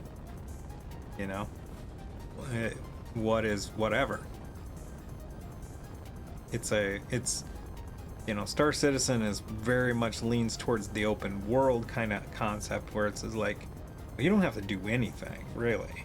You can log, you know, once you're logged in, you can just, you don't even have to own a ship. I mean, you have to own a ship to kind of get into the game, but you can, once you buy a ship, you can park it, and you can ride, you can mark your way through, you can just FPS the entire way through that thing. You never have to, you know, even fly a ship. You can just ride along with other people and do merc jobs and what have you, and you might have to like fly your ship between, you know, from one place to the next, but you never really have to if that's your jam. You know? Or you could just hang out at one of the stations and just kind of do that thing, you know, whatever. I would laugh if in one of the future iterations they set up something where you can just be someone who just lives, works, and exists at a kind of a shop at one of the stations, and like on your days off you can go and like visit other planets or something like that, but that's your existence, you know, in the game. Yeah, I think that would be kind of funny. Alright, so we're getting rather close. Still got a bit of a ways to go. The problem is that it's going to be really dark on this approach, and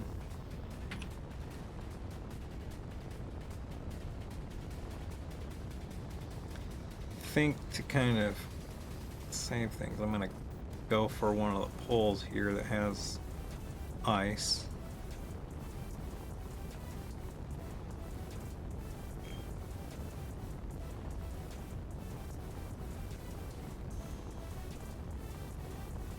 But we're not going to, we're going to be landing in the dark, so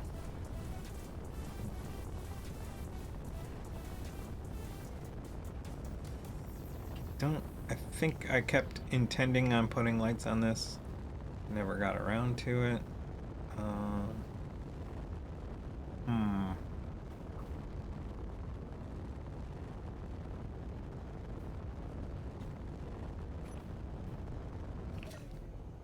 I'm gonna take a little bit of time. Now I'm gonna throw some lights into this bad boy.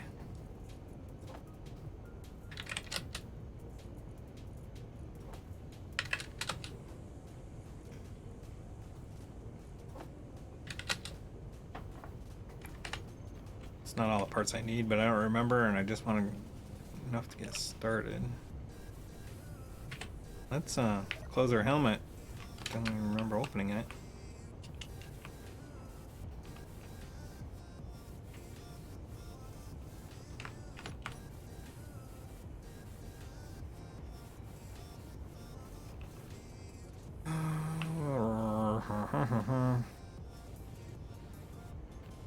Wonder if I can.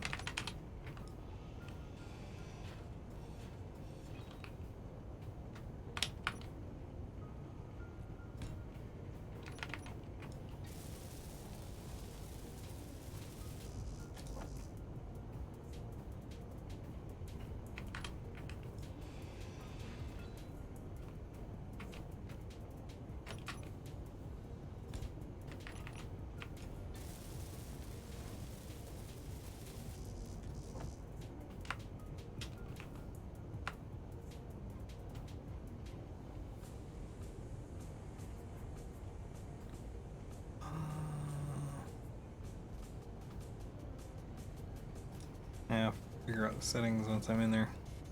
They're done. Kinda wanna shut the idle movement off.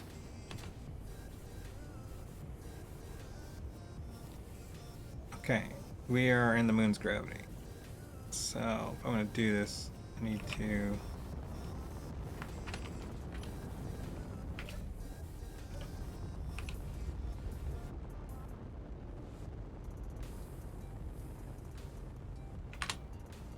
slow it down just a little bit. Give me a little bit of time to finish this.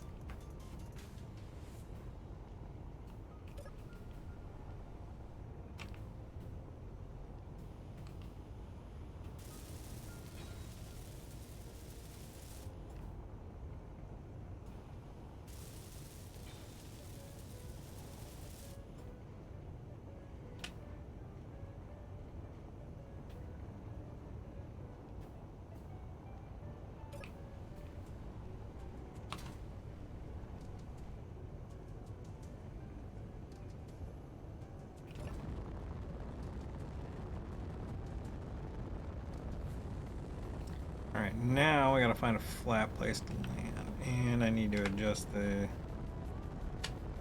ore detector, which I forgot to do.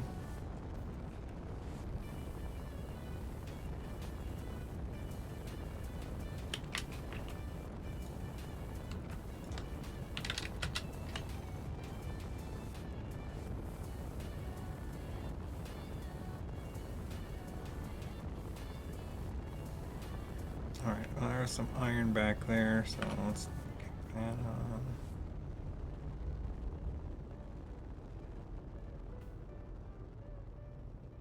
That'll work.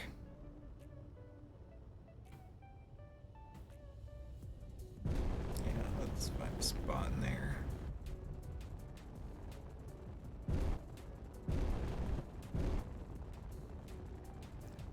So the beauty of the moon is the fact is the gravity is pretty low. It's only 0.25, as you can see. So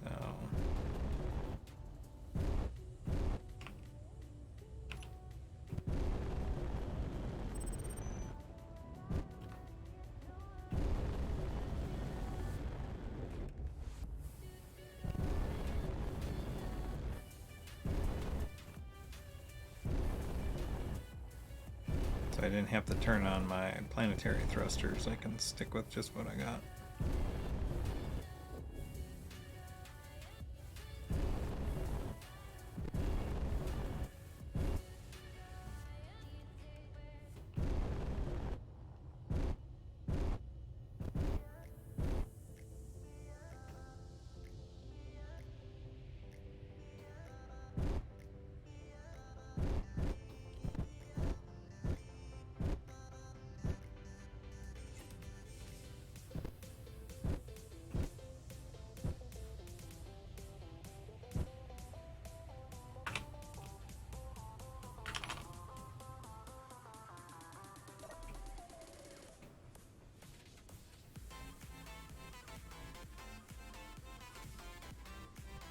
I want to fix those lights.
Okay, so I think yeah,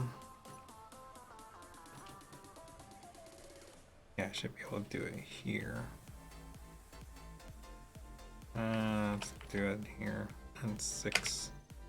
That won't be confusing at all. Groups.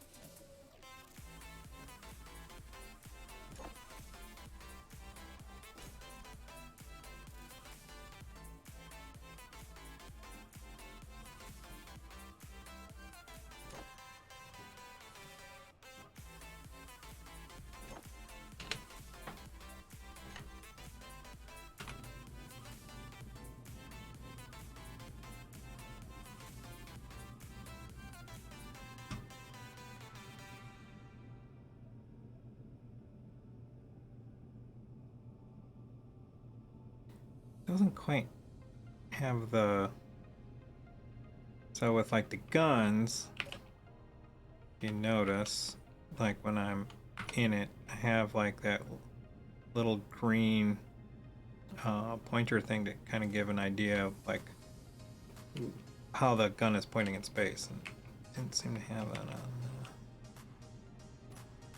searchlights.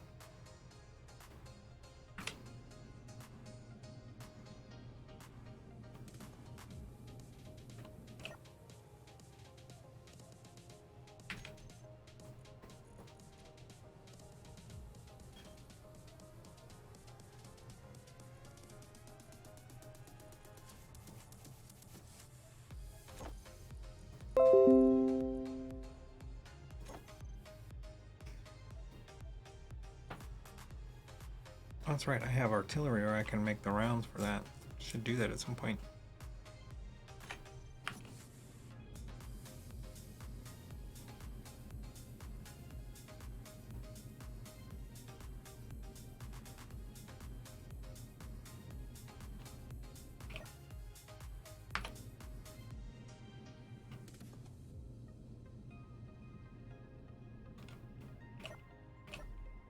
I always like to dress my guns when I have a chance.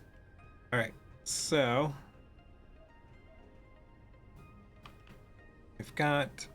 we've picked a really good spot. We've got pretty much all the ores around us except platinum. Handy. Let's see. Oh, one of our large hydrogens and one of our gyroscopes is damaged. Take a look at that. And you're not going to find it here, Bob.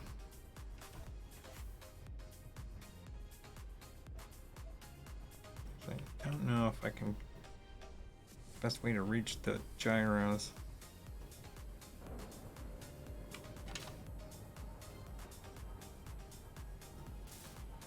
Oh. Got a little bit of damage up in here, yo.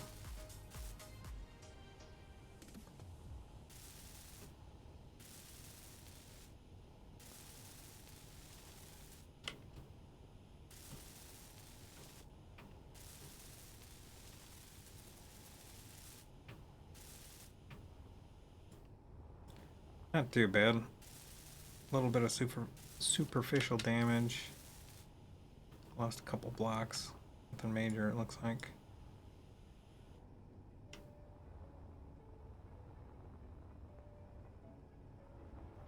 All in all, held up pretty well.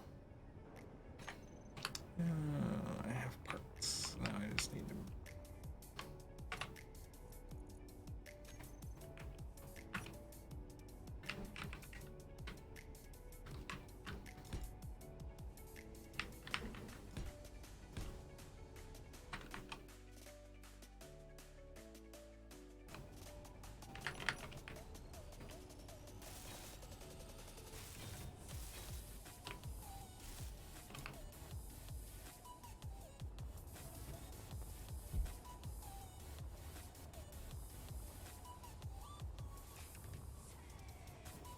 So I shouldn't have any damage on this side. Looks like it was all taking place there.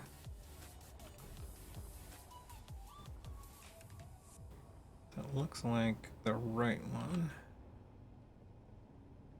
The left one is pointed where I want. It's the right one. It's all cattywampus.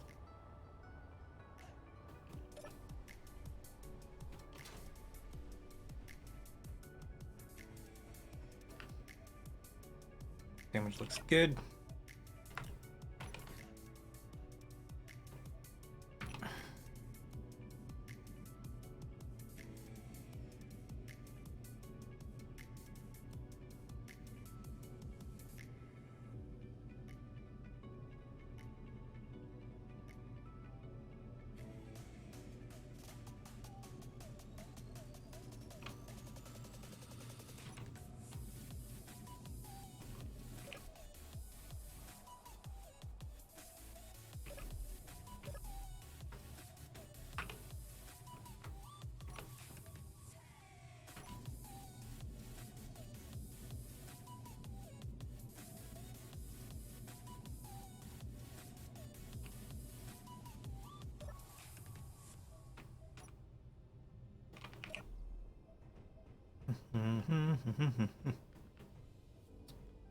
Alright, so any of the damage that we got is fixed.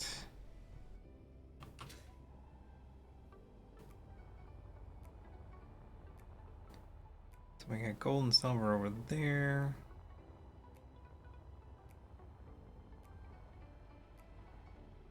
Got copper and iron right or cobalt and iron right here. Nickel over there. Ice. All good things. So what we want to do is set up a refinery refinery station, and we want to make it in such a fashion that we can connect up to the ship to unload it, because unloading all that material by hand is going to be a pain in the butt.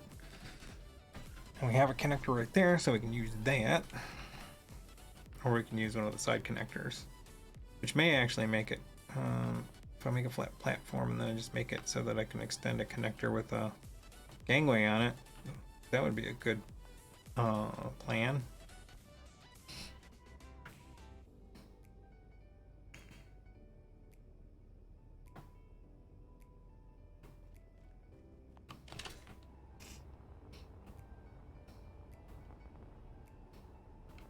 So now we gotta kind of start thinking about how we're gonna lay this out.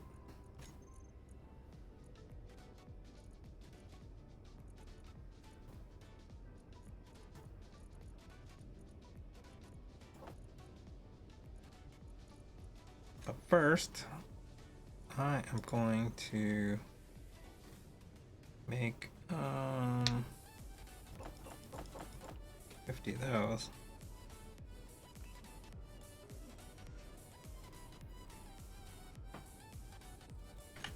so I can use the guns in the future. Yeah.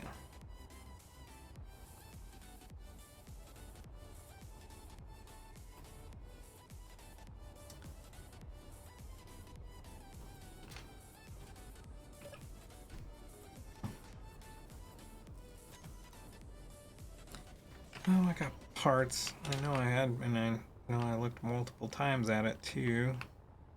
Kind of. Let's see how much space I have on the other side. Kind of want to start everything right about here. And then I'll make a platform that's kind of for the ship to kind of settle on next to it.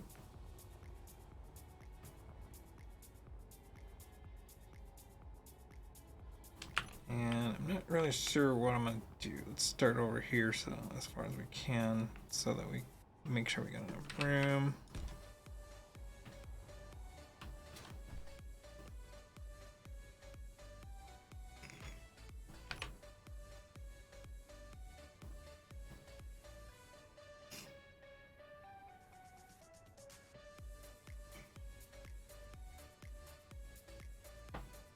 So we know we're building a refinery station, so that's going to be the big focus. The question is, and since we're on the moon, we can't use turbines. We can use hydrogen engines, but I think our kind of main source is going to be solar. So we're going to have a solar array of sorts. So I'll want that.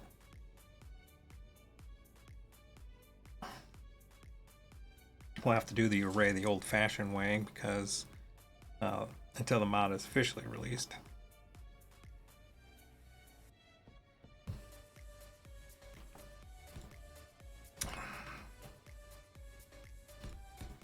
So what am I thinking?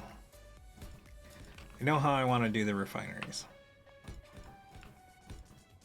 And I say refineries because there's going to be more than one.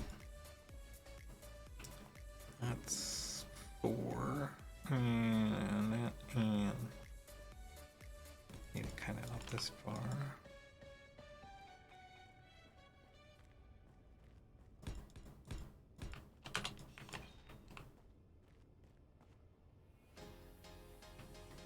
Yeah.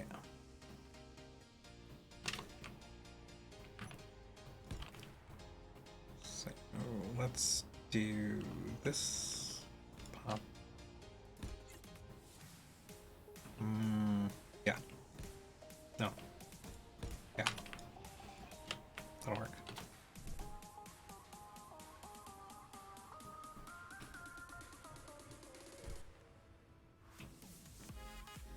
My approach here is I'm going to start with the part that I'm focusing on, which is the, you know, the main purpose, which is the refineries, and then I can work around that.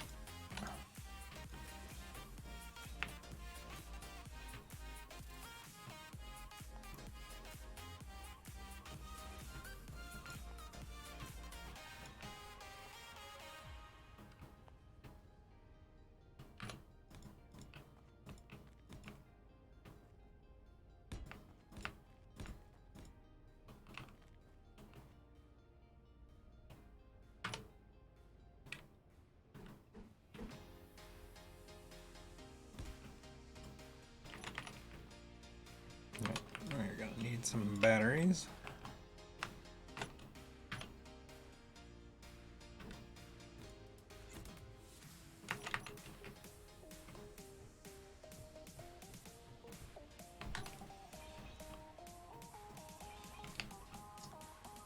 Okay, now we're gonna need, like I said, a solar field to charge the batteries, and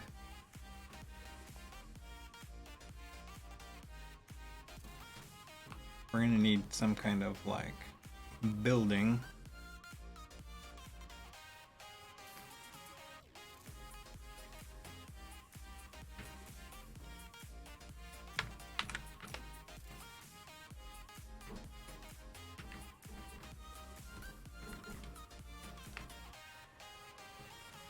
That's wrong. These need to be here.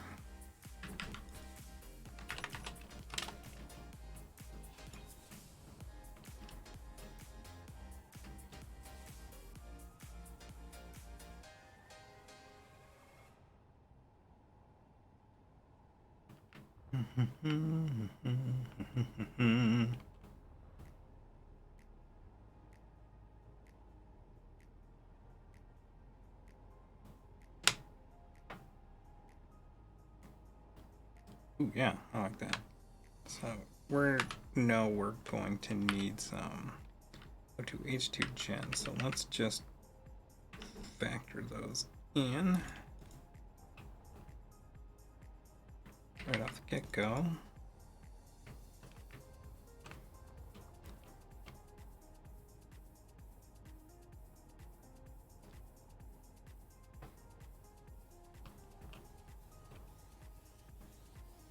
Gonna need some tanks, some low-level tanks. We're gonna need at least a hydrogen and oxygen tank. We're gonna need. We can do it with these. Actually, no, I want to do it with this.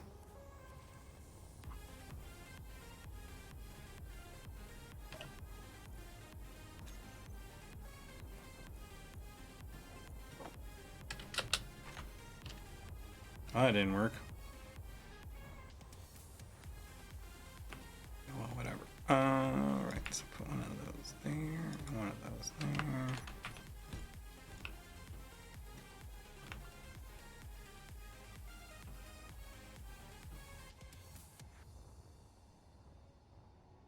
So I was thinking.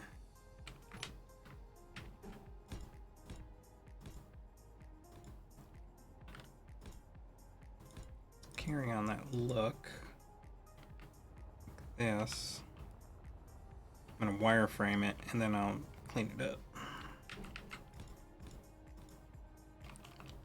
And I kind of live, even though a lot of this is ending up even, make that on.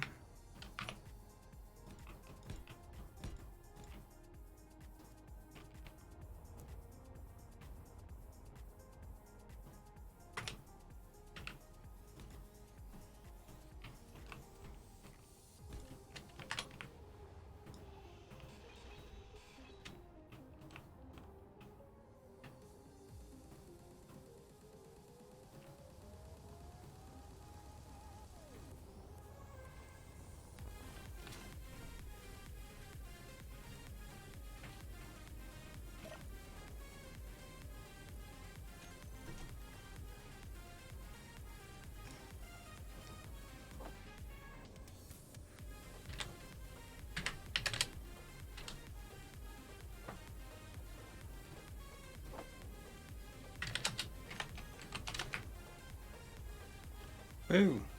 Keep forgetting I'm on the moon and gravity is like 1/4 of what it was on Earth like.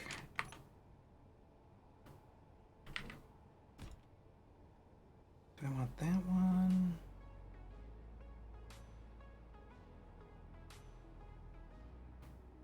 Let's try.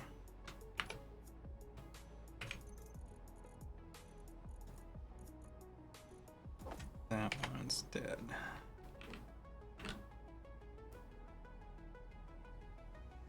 Nah, I'm happy with the other one.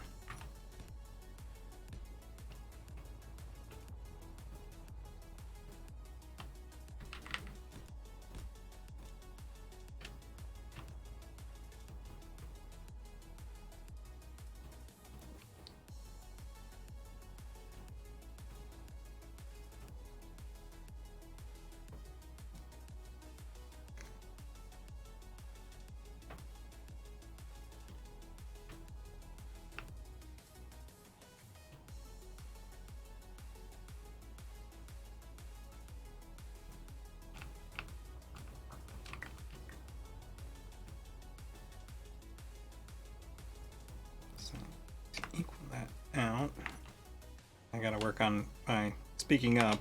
I mean, thinking about everything in my head. That's right. It's this here. So thing to kind of remember is these two spots here on a refinery, these two spots right here are not, you can't connect a block to them. So you have to put a block here to connect here. So something to kind of remember if you like have this sitting on something and you take out the two blocks that are like there, these would fall off. So like if I was to take this out, those fall off. So you have to have that there.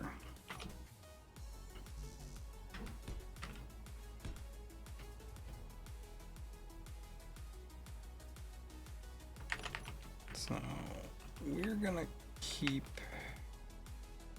I'm gonna put that there for right now. Let me take it out later just because that's a port. We don't necessarily need it right now. The thing to keep in mind here is that the goal is that I would have refinery modules in here, so that's not going to be a usable space, which is fine for the batteries, but we'll probably have stairs that will go up.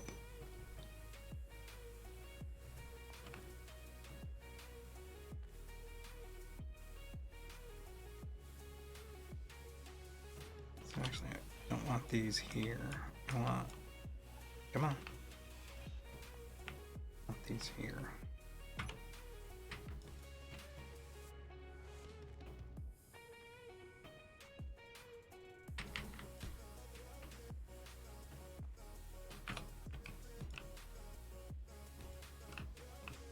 Energy critical. Alright, alright.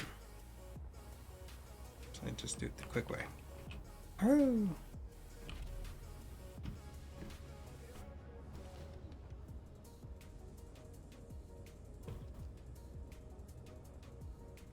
Now the goal here is to, luckily I've already started manufacturing solar panels because I was going to put them on the ship, but didn't get quite to that point.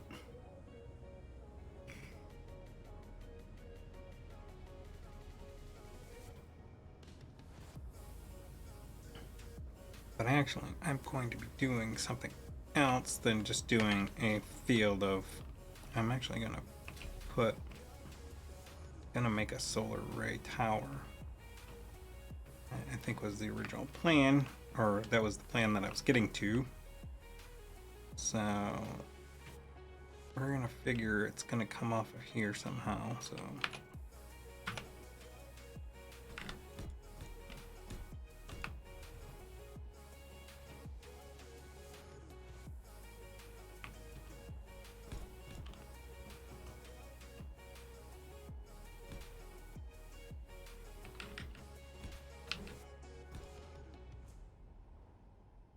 Like you.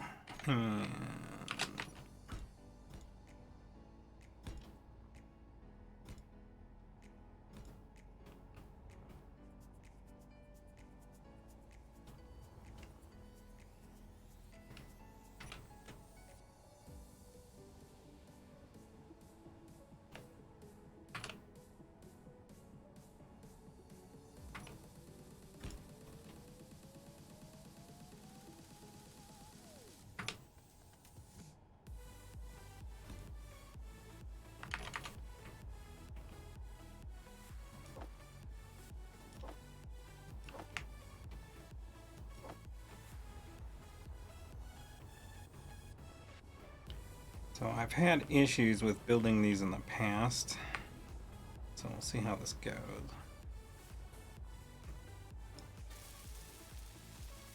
It's actually been a really long time since I've done one of these.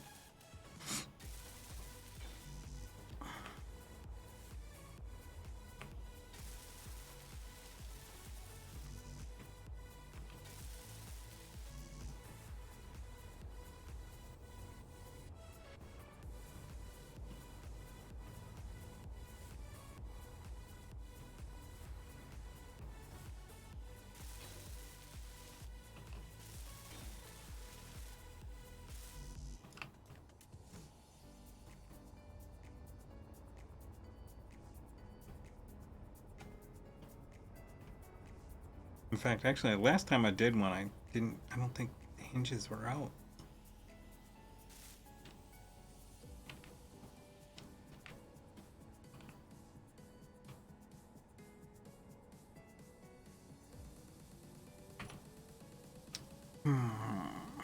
Now the question is, what block do I use on this?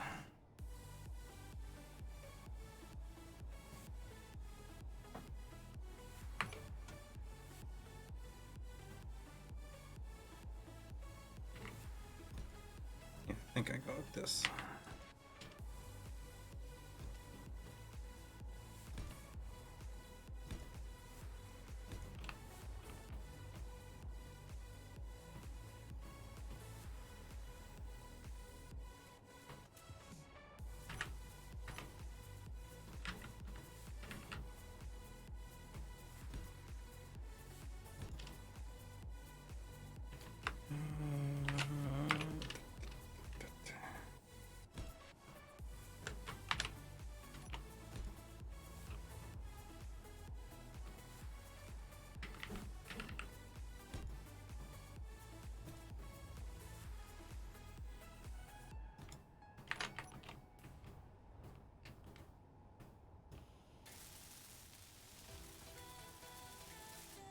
What the hell?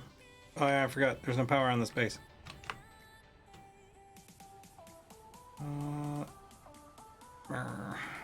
That's fine. Just need to do one of these.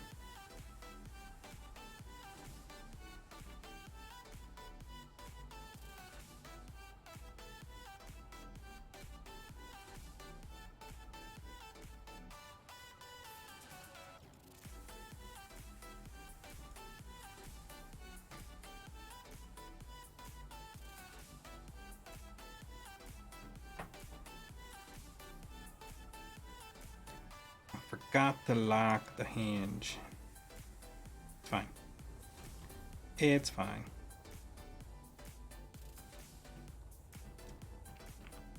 Alright, back to what I was doing.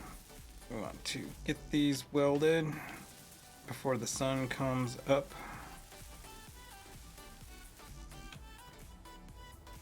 And you're spinning. Weirdo. Lock on.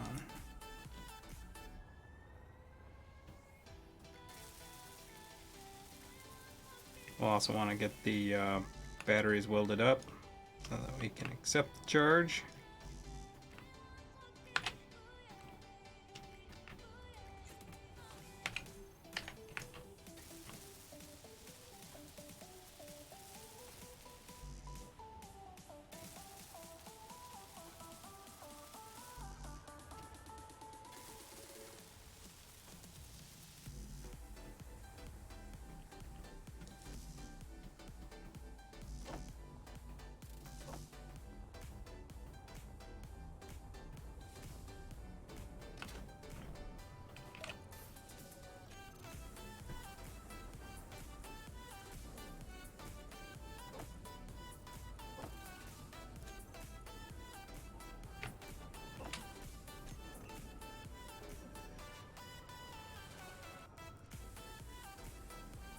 Yeah, we're definitely going to need to get more iron before we get too far into this.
solar array is welded.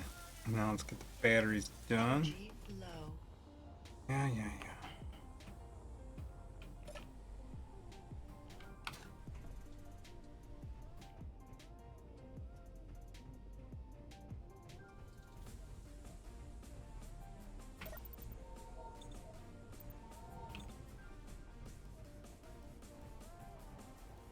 Let's see what's going on with our power cell inventory. Sad.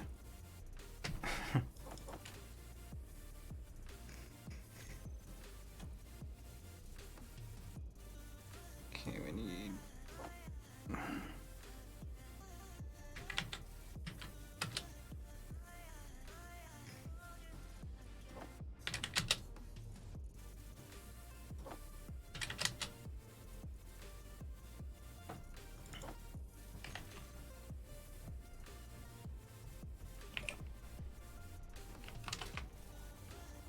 yeah, like I said before, I've built so many batteries that I have the count memorized.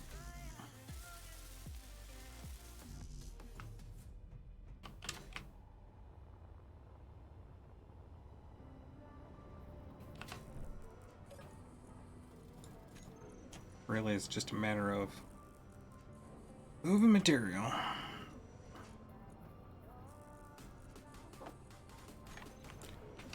And these are 25 at a time. It's gonna suck. Some better way to do this. Fastest way to do this is just go ahead and click it so I can. Actually, I don't know. I keep flying up to that one. I can just go here.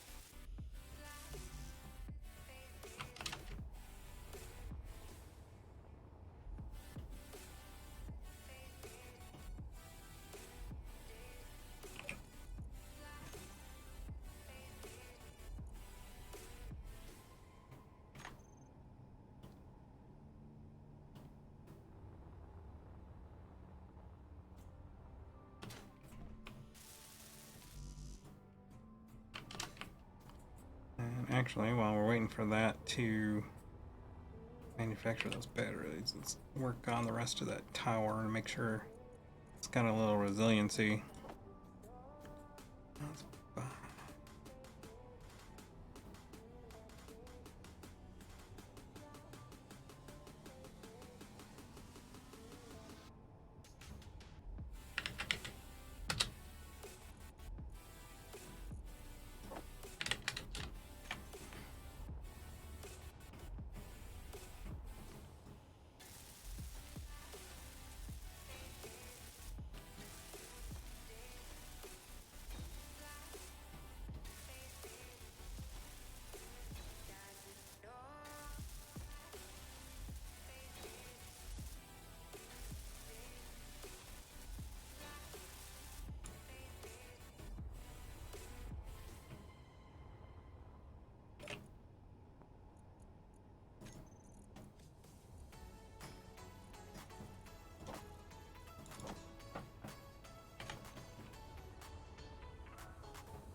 It looks like they're already pulling juice. That's a bit weird. Literally, the sun's not even showing yet. Creepy. See what the batteries have to say. Or battery.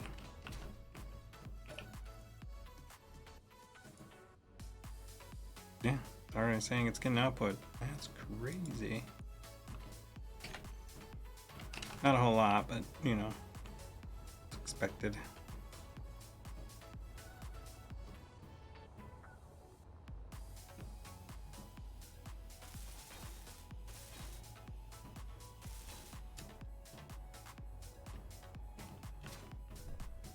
And so this will be our hab area, obviously, with the windows and everything like that.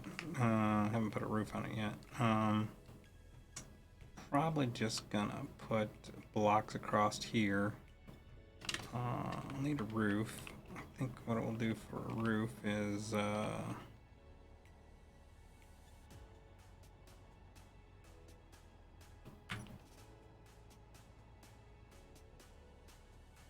nothing works well there. Let's have to stick with this.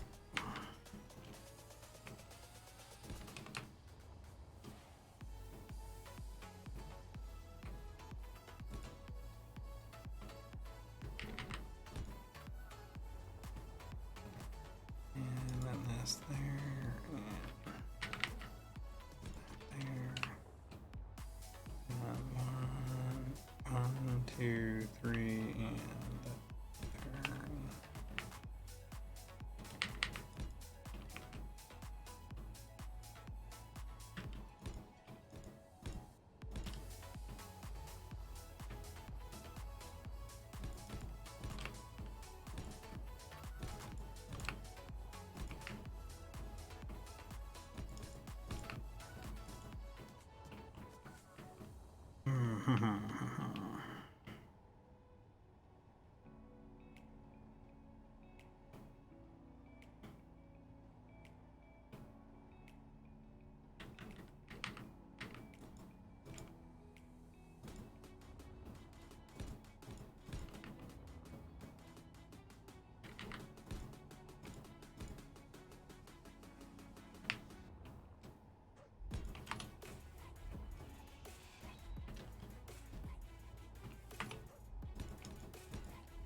And I got just the block to go in that slot.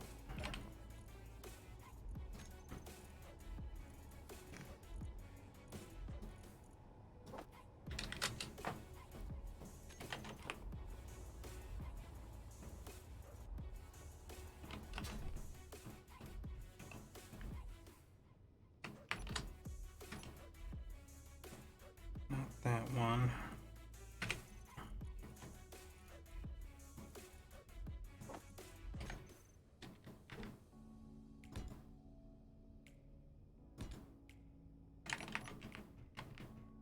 Man, that without having a plan, that came together pretty nice, I would have to say.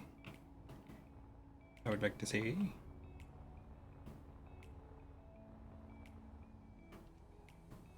Let's see.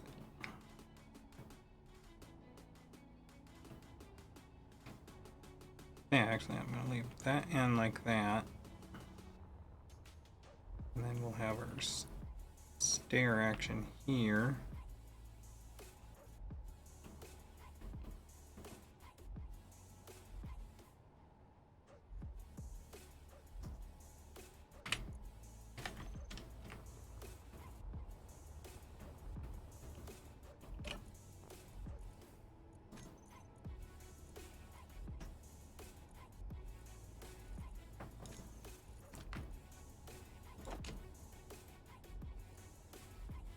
I'm not doing that many. I'm gonna do that many.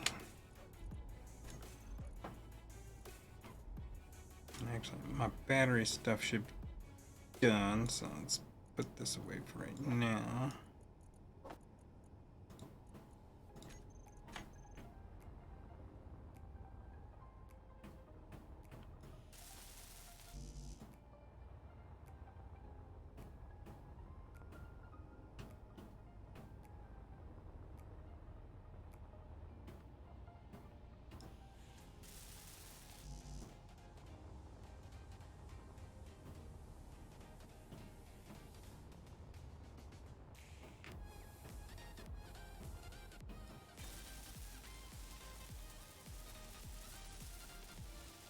Energy low.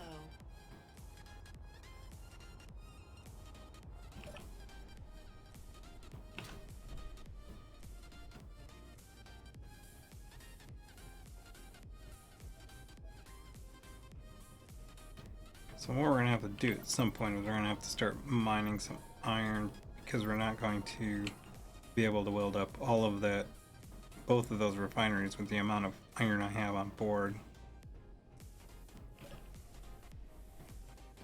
But if I could get one of them up, that would be much better.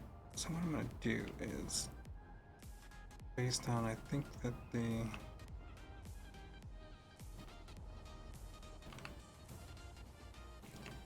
probably going to come up there, and I got juice now, so I can unlock this.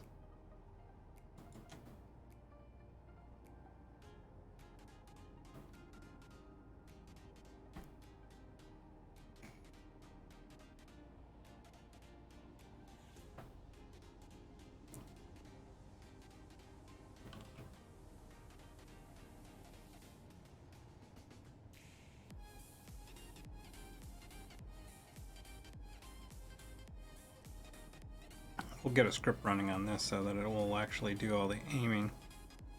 But until we get to that point, we'll just do it by hand.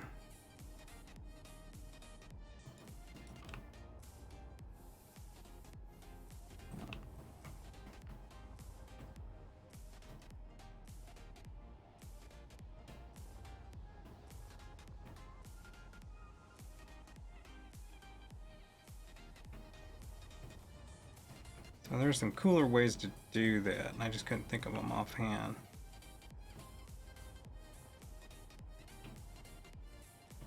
And actually, it was like, as soon as I put it together, I was kind of remembering one of the ways of doing it, but I wasn't going to spend a whole lot of time working it out. I just wanted the power. Alright, what are we working on? So we got all the power stuff done. I was going to do stairs.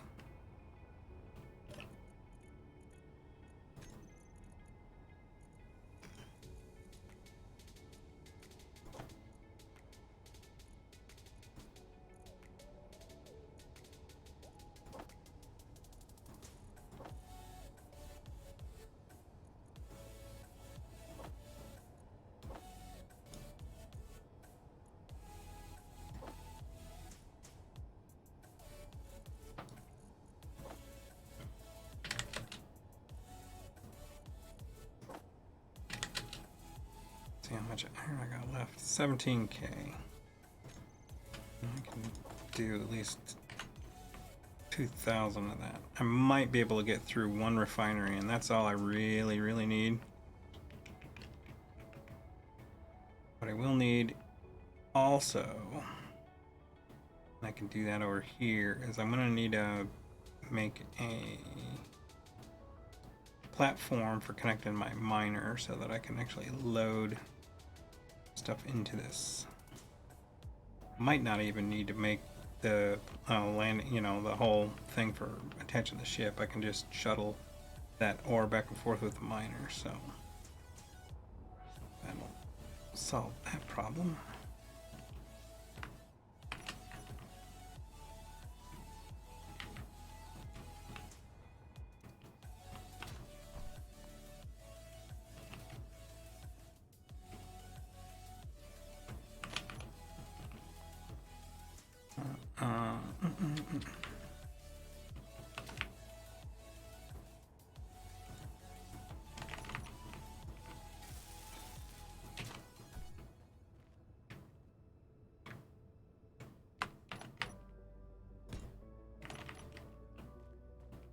Just like gold, baby.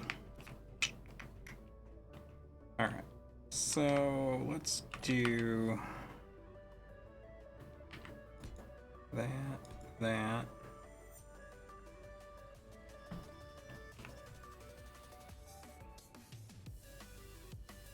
Actually, let's change this one.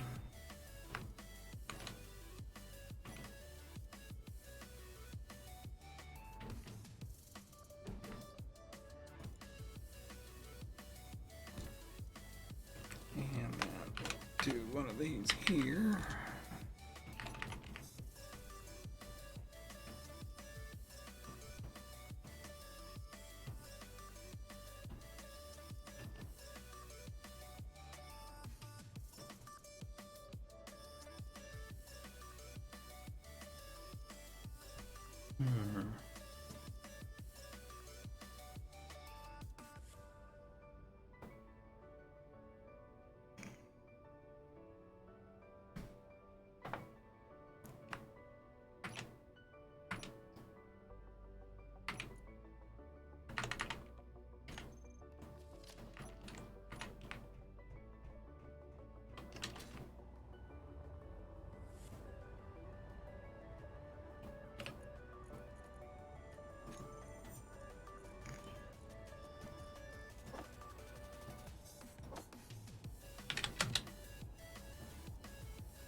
Okay. So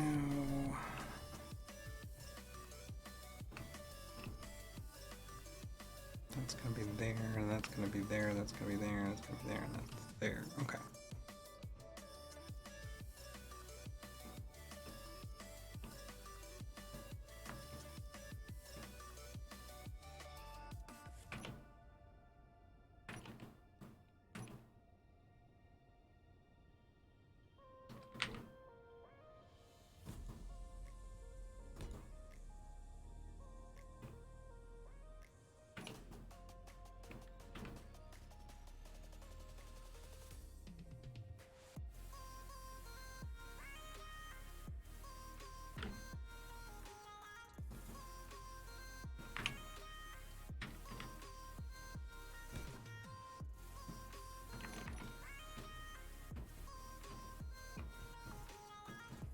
That works as our kind of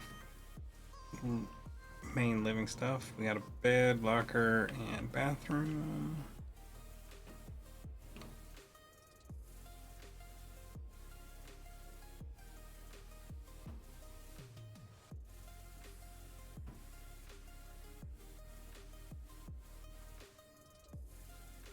I wonder if this one I've always been curious about. Can I put a TV there? Yes, I can.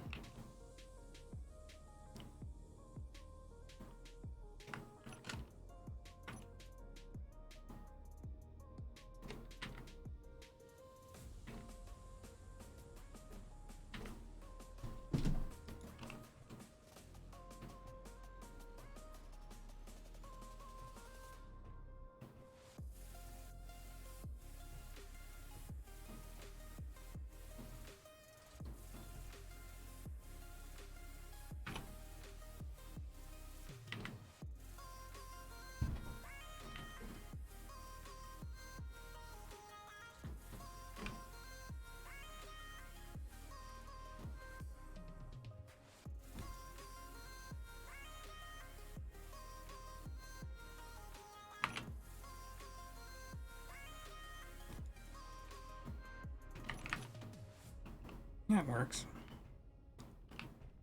Let's see. And we'll do light there and light there. Yeah. Interior design done. All that's left is the welding. So we want to primarily focus. We need to change this block out. And we need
So we'll get the refinery up. Excuse me.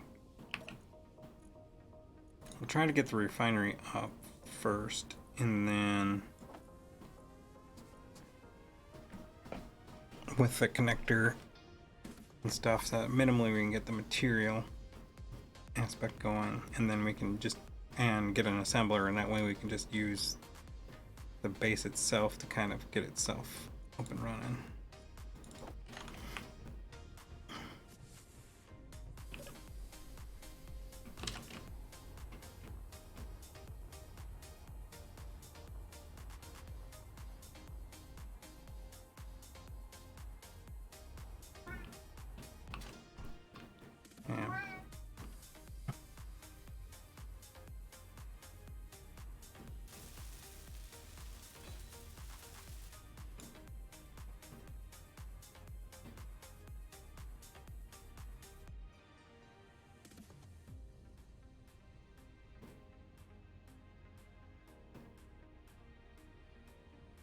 Let's do this for that.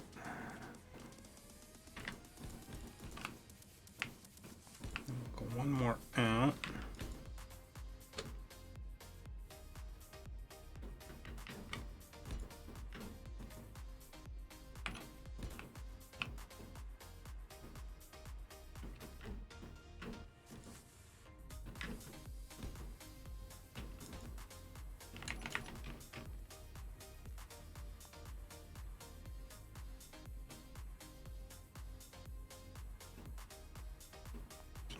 Let's change this to that. This to that. And then we can just put a stair there.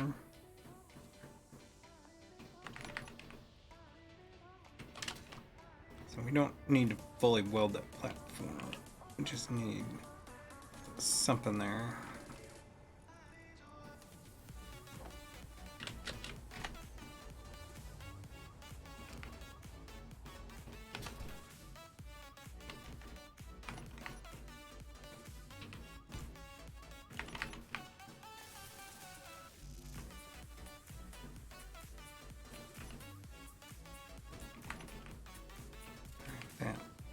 That's enough. Alright, now we can just focus on, let's put a block there.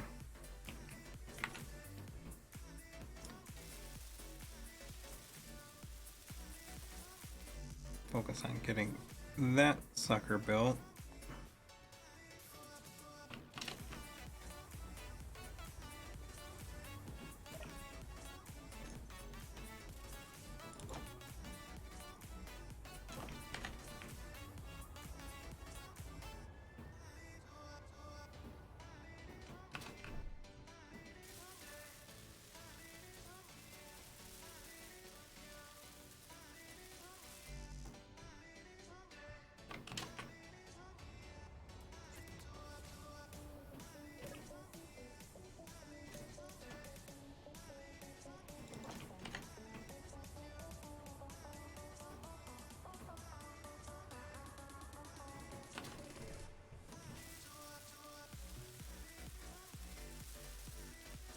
So once we get it all up and running, what we can do, and we're able to like start pulling, you know, mining material and using the base to itself, supply itself so that we can build it. One of the things that we'll finish with is putting in is, oh, we're gonna need some storage. Something I didn't think about. I can fix that.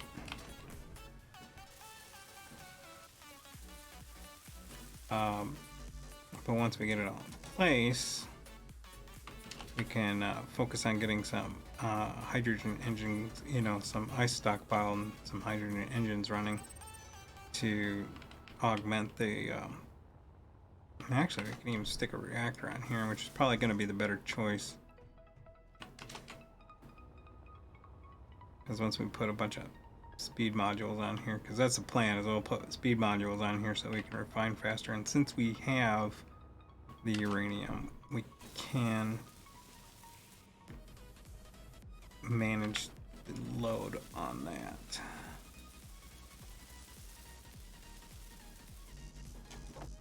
This will give us a assembler. From there, we're in business because that's the main parts. But I just remembered I didn't account for. Do I have motors and computers? Probably need some of those.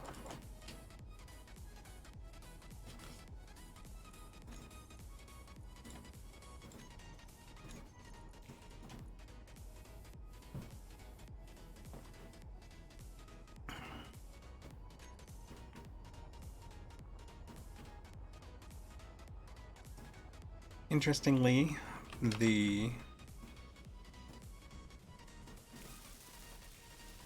cargo problem's easily solved. Just forgot to account for it right away.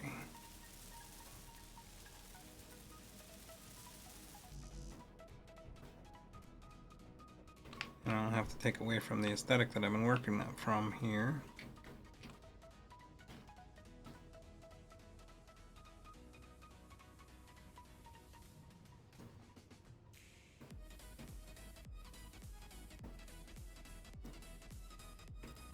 Need to change this out.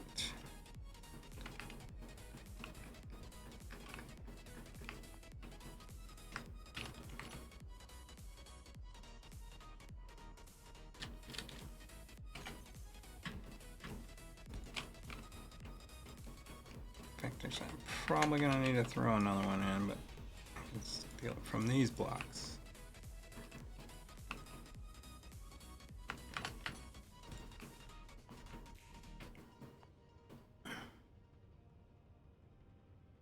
Yeah. Okay.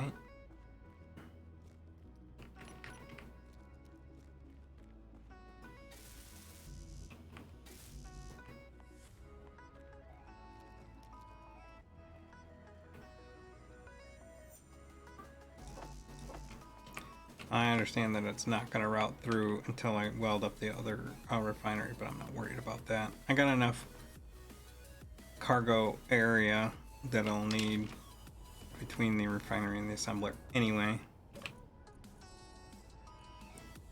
Just want to get the frame in place.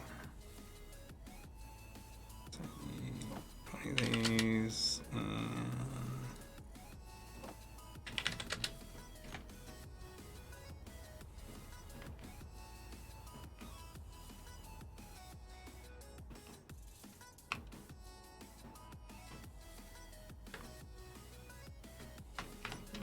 that here so I can have access to that. I'm going to need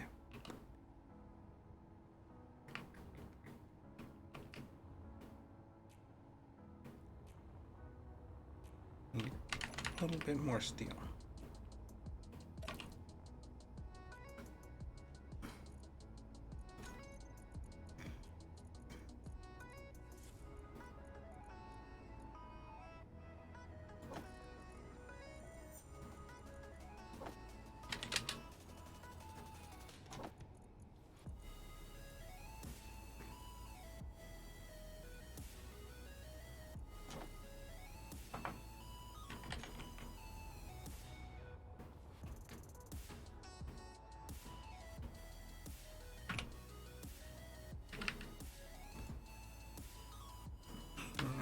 Energy low. Another one of you. And then I can put in that.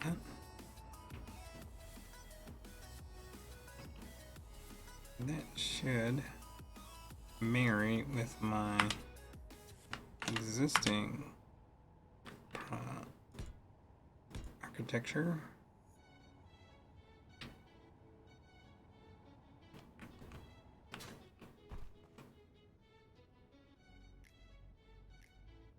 I change this one to that.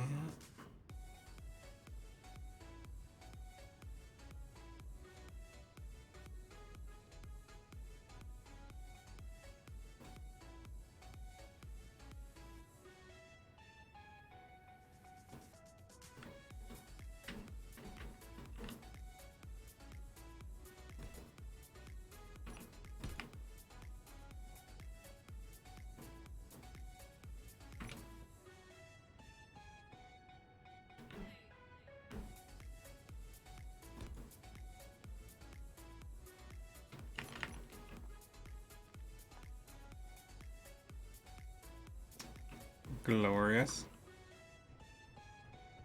So now you have the cargo action right there. You have way to access to install the modules later there. Just like butter.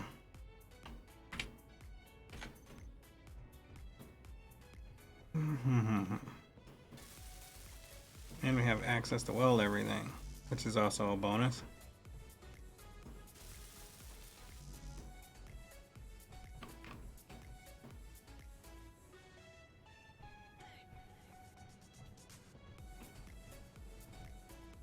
Energy critical.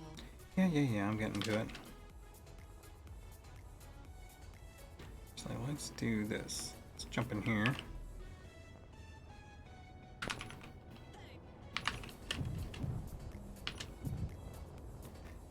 Where's that iron? Oh, up over.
Okay, now while that's working on that, we can need to finish up this assembler. I'll get that making steel plates so we can, and what we'll do is just work our way around until we get to the cargo container and we can do more. What did I just... Oh.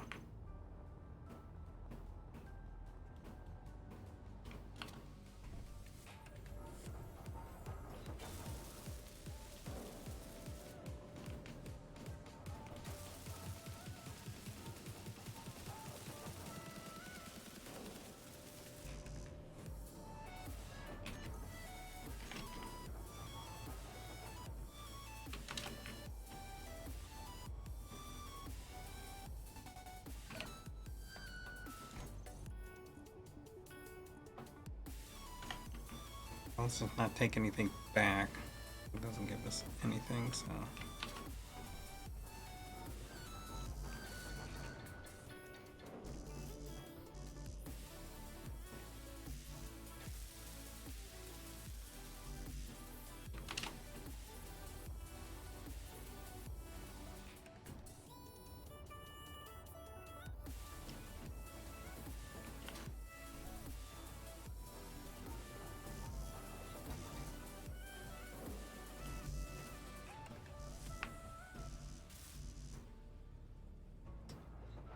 what's left on this thing?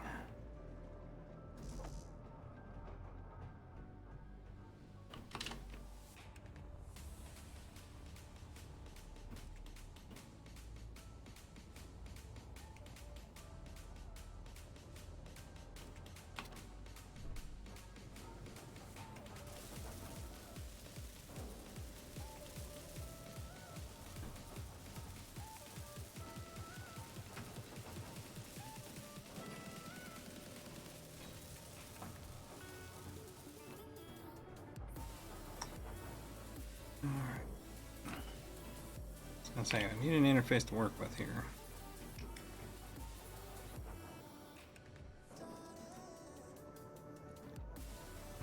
We'll call this, change this to 1. I think, what is that one? I don't know who's 1, okay. And just a 2, let's set this to cooperative mode. Go into here.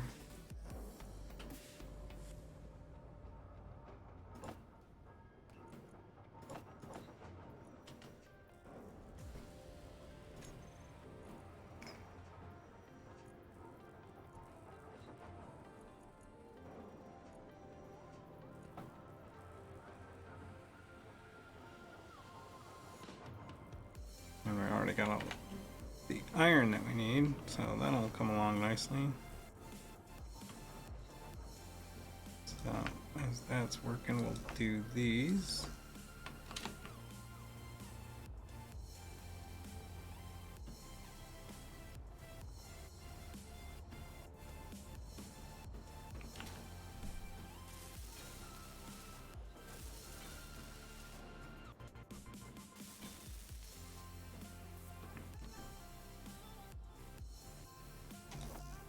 Might as well.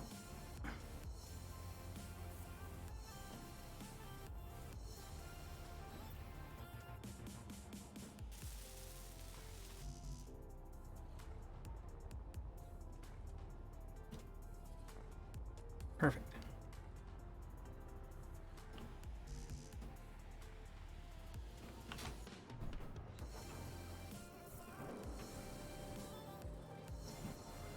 All right. Just sitting there thinking, it's like, I don't really have an access point to this.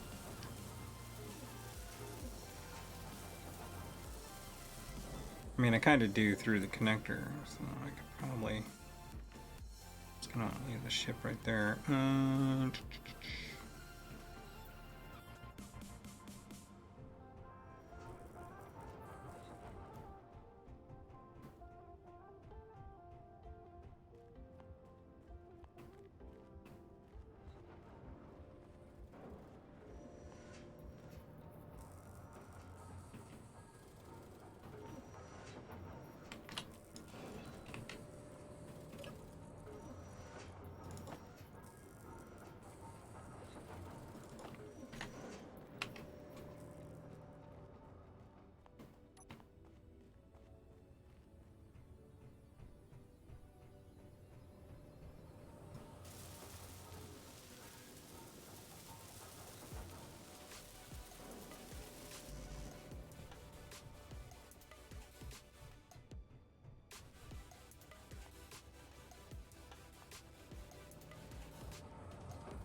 think I'll need a few more steel plates to finish that off, because I don't think it's 1,000, I think it's 1,200.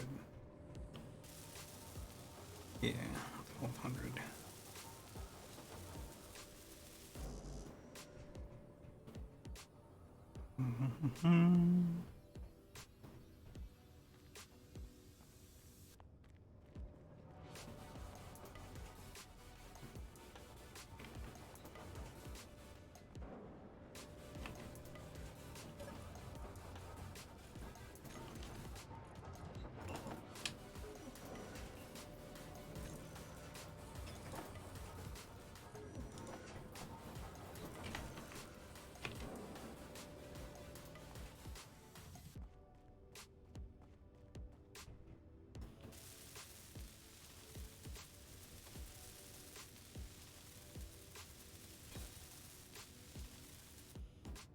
Excellent. Now, as soon as I finish this refinery, that'll make that cargo accessible.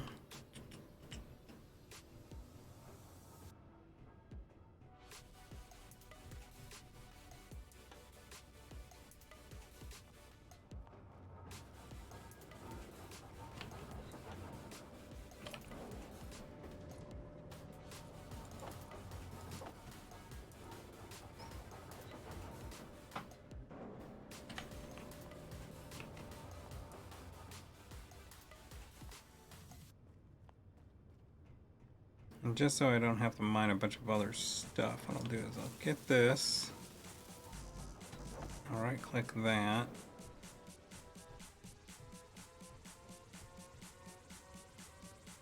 Before I go to the ship to grab the stuff, I will take some of this refined iron with me.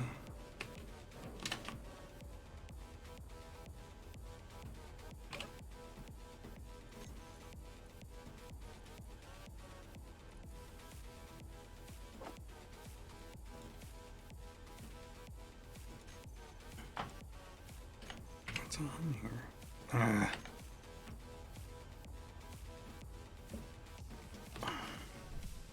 Energy low.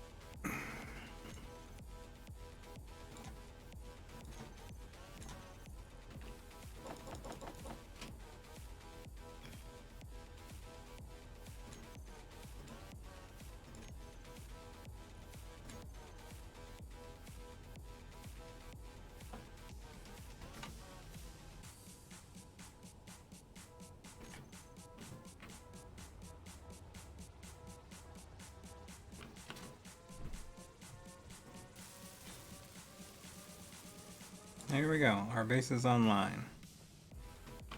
And I think that's what we'll call for it today. And we will focus on finishing out the rest of that tomorrow. Or next week, I should say. And then we will have our moon base refinery online.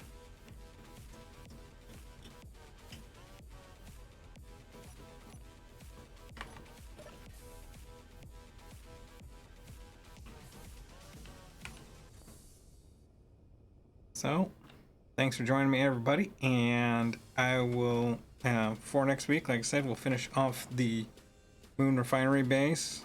Probably take most of the time. One of the things that I want to work on for next week is that possibly another ship.